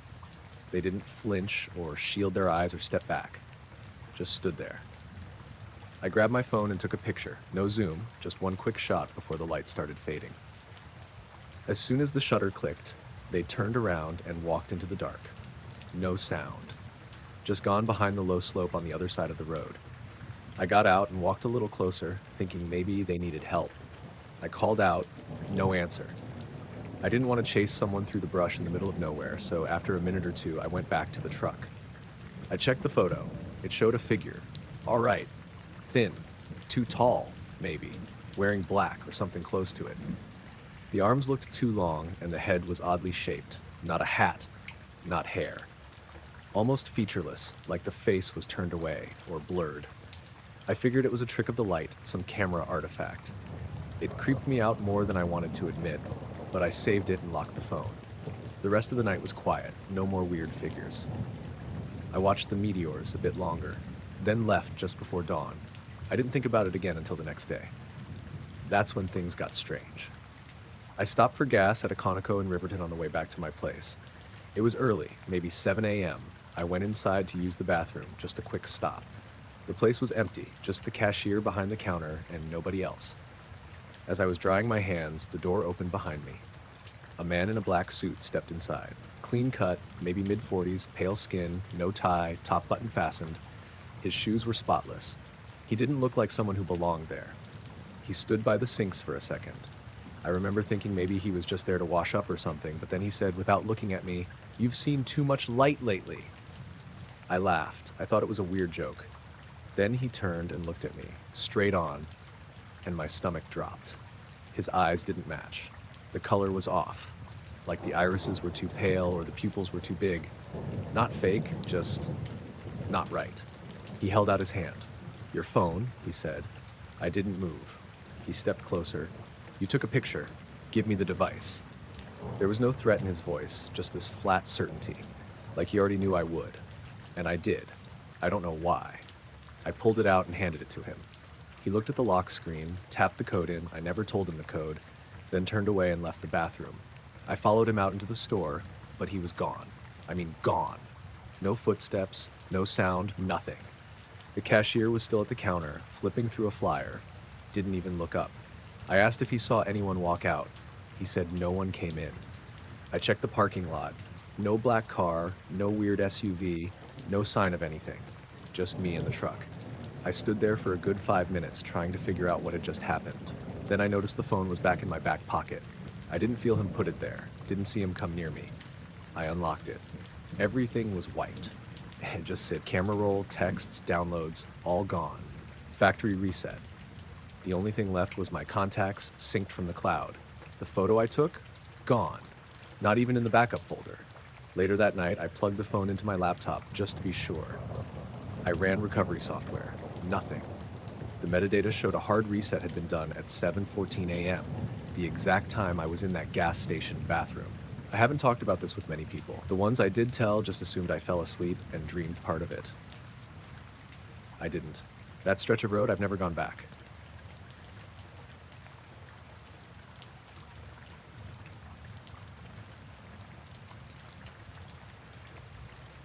It started a couple of weeks ago, just after sunset, on one of those cool, early autumn evenings when the air feels sharp and the sky's clear. I'd been out on the dock by the lake behind my place, just sitting there with my phone, trying to take some pictures of the stars coming out. It was quiet, peaceful, the usual. I was scrolling through my shots when I noticed something strange. Off toward the middle of the lake, just above the water, there was this shape, like a dark silhouette hovering. It wasn't moving like a bird or a plane, it just stayed there, completely still. No blinking lights, no sound, nothing. I thought maybe it was a trick of the light or some weird cloud, but the shape was solid, sharp against the sky. I aimed my phone camera at it and zoomed in as best as I could. It was smooth, kind of oval, but it wasn't shiny or reflective, just matte black. I kept watching, and after a few minutes, it slowly began to drift sideways, just a few feet at a time. Then, without any noise or sudden movement, it shot straight up and disappeared into the darkness. I blinked, feeling kind of unnerved, but mostly curious. I wasn't sure what I'd just seen. I stayed out a while longer, but the lake went back to normal. Quiet, empty, just the occasional fish jumping. The next morning, I found a black car parked at the very end of my driveway. It was one of those older models, like from the early 2000s, nothing flashy, but in perfect condition. Clean, no dents, no license plate. I thought maybe a neighbor's visitor or something. But here's the thing, there were no tire tracks leading up to it, and no footprints anywhere nearby. The gravel looked untouched. I checked the windows, but it was empty. No one inside, no keys in the ignition. I figured someone had parked there overnight and walked away. Maybe the owner was nearby. So I left it alone. The next morning, same thing. Black car, same spot, same no footprints, no tire tracks. I started feeling kind of uneasy, but didn't tell anyone because who'd believe it? By the fourth day, the car was still there every morning. I started leaving a note on the windshield, asking if the owner could move it, but the note never disappeared and the car never moved. It just sat there, silent and black. One evening, a few days later, I was sitting on my porch after dinner, and I heard footsteps on the gravel. I looked up and saw a man standing near the end of the driveway. He was wearing a black suit, nothing fancy but neat, and his face was mostly in shadow from the streetlight. He didn't say anything at first, just stood there watching me. I got up and walked toward him, kind of nervous. "Can I help you?" I asked. He didn't answer right away. Then, in a low voice, he said, "The water remembers." I blinked. "What?" he repeated. "The water remembers." Before I could say anything else, he turned and walked away down the road. disappearing into the darkness. I ran inside and locked the door. For the rest of the night, I kept looking out the window though, but he didn't come back. Over the next week, the car kept appearing every morning, but the man never returned. I started noticing other little things. My phone would sometimes show static or strange glitches when I tried to take pictures of the lake. Sometimes late at night, I'd hear a faint humming sound coming from the water, but when I went outside, it stopped. One night, I woke up around 3 a.m. and saw faint lights flickering over the lake. They were different from the first time, a soft blue glow, pulsing slowly. I grabbed my phone and pointed it out the window, but the screen just went black, then showed the camera like it was frozen. When I looked up again, the lights were gone. I haven't seen the man since that night on the porch, and the car stopped showing up too. But sometimes when I'm near the water, I get this feeling like I'm being watched, like something's just below the surface, waiting. And the memory of those words, "the water remembers," keeps playing over and over in my head.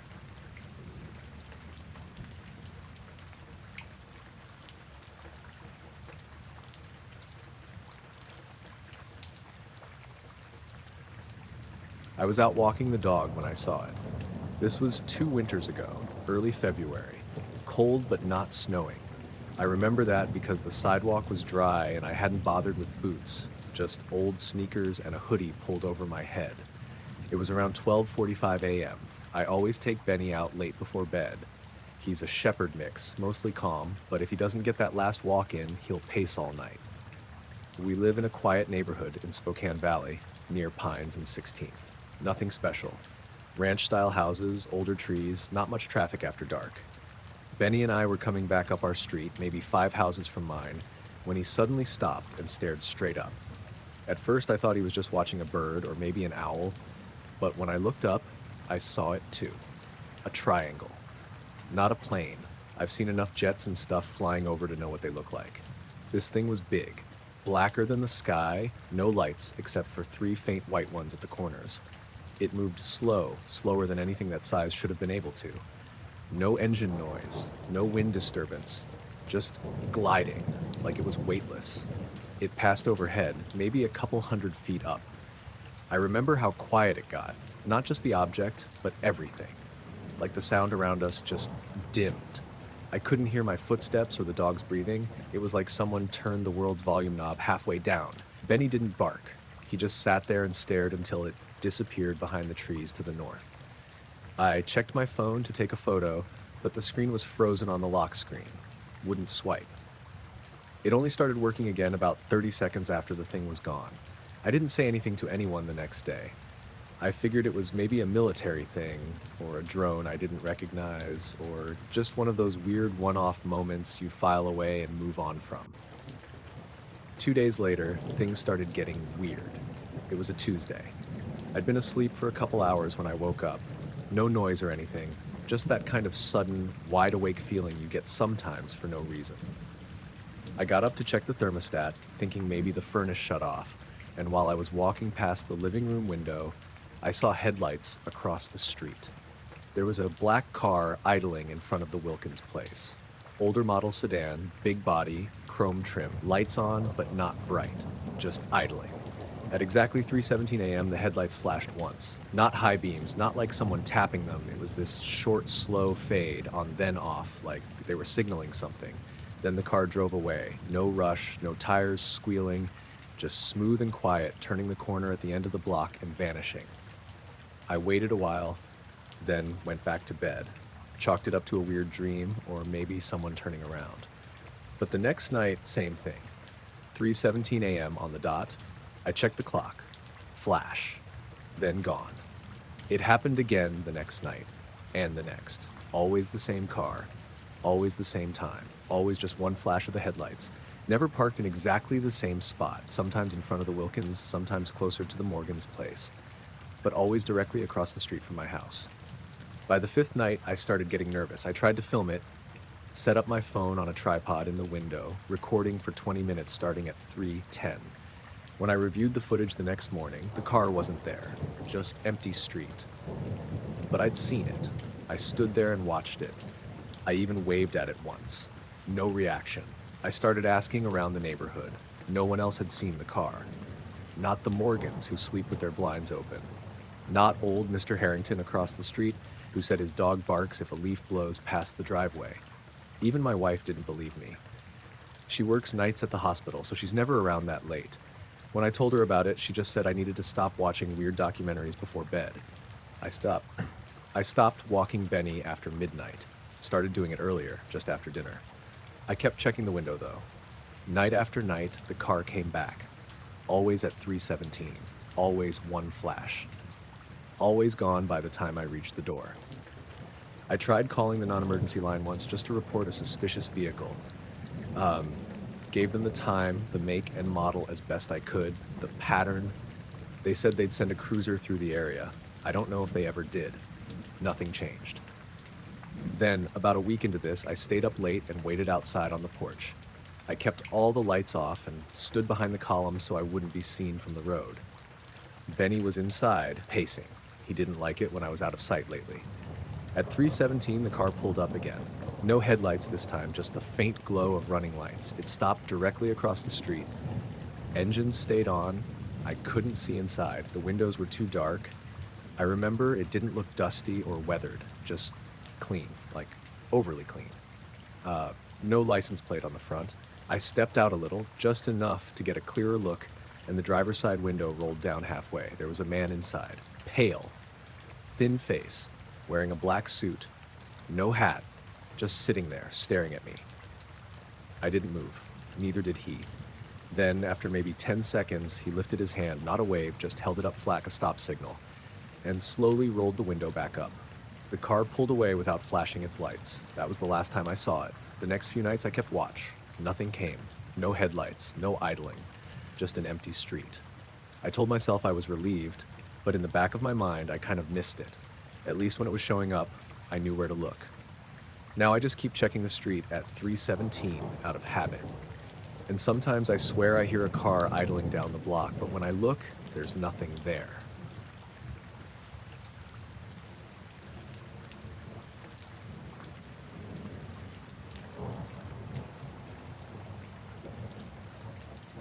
The clearing was silent except for the faint hum of cicadas and the rustle of dry leaves. I'd been out there since dawn, walking the perimeter, taking notes on the bear activity around this part of the forest. It was late September in northern Minnesota, and the air had that crisp edge that meant fall was creeping in but hadn't quite settled yet. I was used to the quiet, but that morning felt different, like something had shifted. I was about to pack up and head back to the research station when I noticed something strange in the clearing. A series of perfectly round scorch marks in the dirt, arranged in an odd pattern. They were about 2 feet across each, maybe 6 or 7 of them in a rough circle about 15 feet in diameter. The marks were deeply embedded in the earth, the soil beneath blackened and cracked, but oddly no trees or plants seemed to have been affected around the edges. No branches snapped, no leaves burned, just those scorch marks, clean and symmetrical, like someone had pressed a giant hot cookie cutter into the ground. I stared at them for a while, trying to figure out if it was some kind of natural phenomenon, but it didn't make sense. Nothing I'd ever read about or seen in the field matched those marks. I circled them slowly, checking for tracks or anything else. No footprints, no tire marks, no signs of campfire or human activity. Just the scorched earth. I took photos, made sketches, and took samples of the soil. I flagged the location on my GPS and radioed back to the station with a brief description. The team thought it might be some kind of lightning strike or an animal marking territory, but the shape and symmetry didn't fit. The forest that day was quiet, too quiet, and I felt like I was being watched. I kept looking over my shoulder, but there was nothing there. A few days later, just after lunch, there was a knock on the station's door. It was one of those old research cabins, nothing fancy. Wood walls, a small kitchen, a single room where I did my work. I wasn't expecting visitors, so I opened the door cautiously. A man was standing there, tall, wearing a plain black suit that looked out of place in the middle of the woods. No badge, no name tag, nothing identifying him.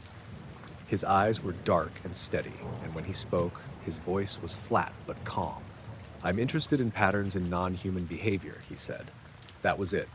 No small talk, no introduction, just that line. I blinked, trying to place him, but he hadn't mentioned any agency or reason for being there. I told him about the scorch marks, showed him the photos on my camera. He looked at them closely but didn't react much. Then he asked detailed questions about my work, the animals I tracked, the data I collected, stuff that seemed oddly specific but not threatening. I found myself getting nervous, the way he moved, how his gaze didn't waver, like he was analyzing every word, every reaction. He didn't ask for directions or how to get to the clearing, but somehow he knew exactly where it was. I offered to take him there, partly because I wanted to get him out of the cabin and partly to see if he'd reveal anything. He declined politely, saying he had his own methods. He stayed for almost an hour, then left without another word.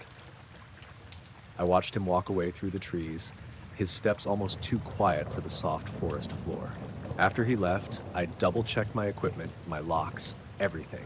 Nothing was missing, but the feeling that something wasn't right lingered. In the days that followed, the scorch marks kept showing up in my mind. The silence of that clearing, the man's unnerving calm, the way he seemed to know things without asking. I kept going back to the clearing when I could, always looking for changes, new marks, anything unusual, but nothing ever appeared again. Still, some nights, when the wind rustled the trees just right, I swear I can hear a low hum, not like any animal or machine I know, just a faint vibration under the skin of the forest. I never saw the man again. No calls, no messages, just that one visit and a feeling that whatever was out there wasn't interested in me, but it was watching.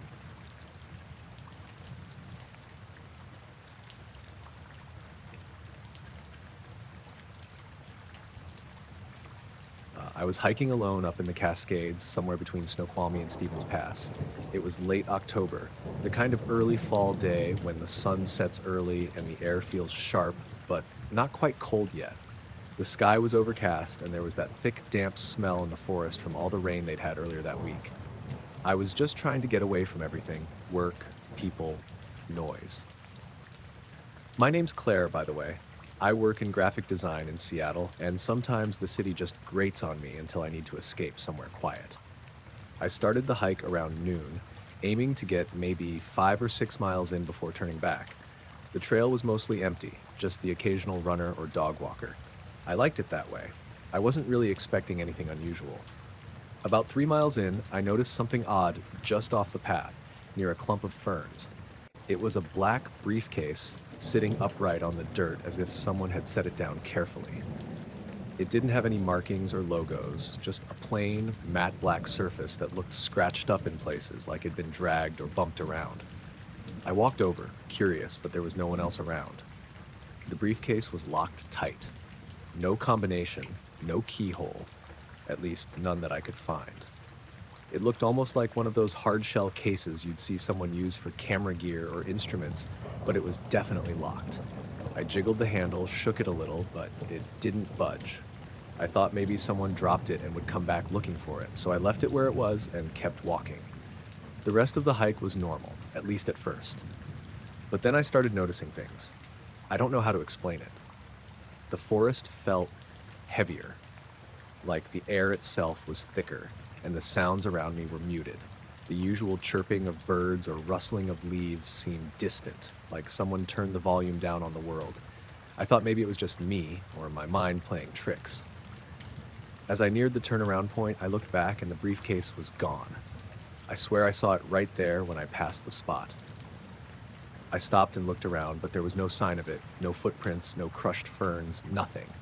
It was just gone. I thought I must be tired or stressed, so I shrugged it off and started heading back.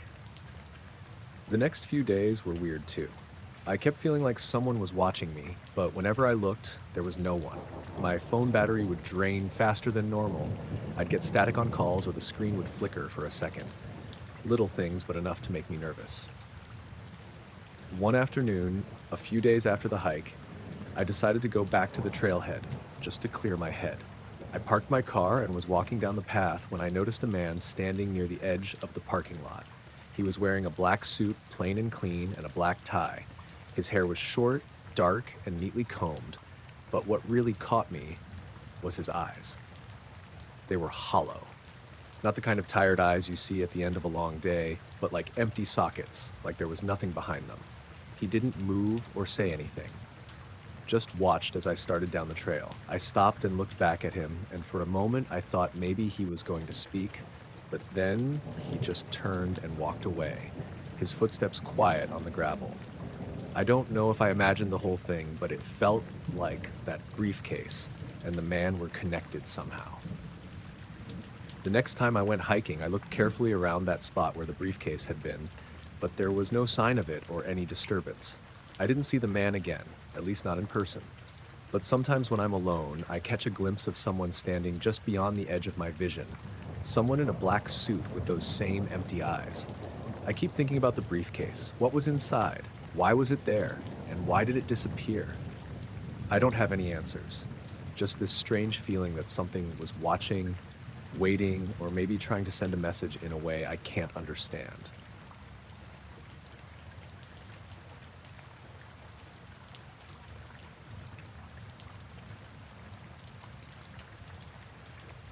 I was out by myself on the edge of Devil's Ridge, a little spot I'd found a couple of years ago while hiking near Flagstaff, Arizona.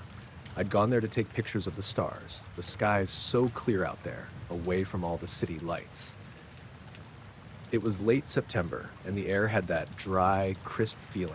I remember it being colder than I expected once the sun dipped below the horizon. I had my camera gear with me, a tripod, a couple of lenses, and my phone. I set everything up about an hour after sunset, just in time for the Milky Way to start showing. The place was silent, except for the occasional whistle of wind through the scrub and pine needles. I was focusing on capturing the stars, adjusting the aperture, checking my exposure, all that stuff. The sky was stunning, dark and full of stars, just as I'd hoped. Then I noticed something out of the corner of my eye on the ridge across the little valley. There was a figure standing there, completely still, like a statue. It was on a narrow outcrop of rock silhouetted against the stars, and it was dressed all in black. I couldn't see any features, just a shape that didn't move or blink. I figured it had to be someone else out there, maybe a late-night hiker or a photographer like me. But I hadn't heard any voices or footsteps, and the spot was pretty remote. I called out softly, "Hey, you okay over there?" The figure didn't move or respond. I tried again, a little louder. Still nothing. Then, just like that, it vanished. Not walked away or hidden behind a tree, but just gone. Like someone switched it off. I blinked and looked twice, but there was nothing there. I felt a little uneasy, but also curious. I was alone and pretty far from anything, so I thought maybe my eyes were playing tricks. Maybe the darkness, the way the light hit the ridge, or my imagination. I went back to my camera and tried to refocus on the stars, but my hands were shaking a bit. A few minutes later, my phone rang. I didn't recognize the number. It was just a string of random digits. I almost ignored it, but something made me pick it up.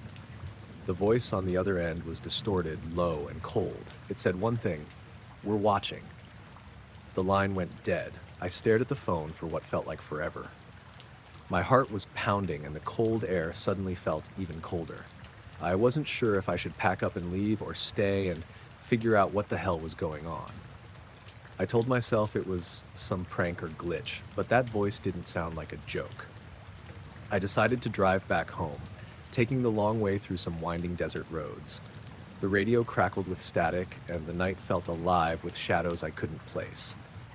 On more than one occasion, I glanced in the rearview mirror and caught glimpses of headlights behind me, even though no one was there when I looked directly. By the time I got home, I felt exhausted and jittery. I checked my phone again. No missed calls, no texts. The battery was fine, no weird apps running, nothing unusual. The next day, I went back to the ridge with a couple of friends.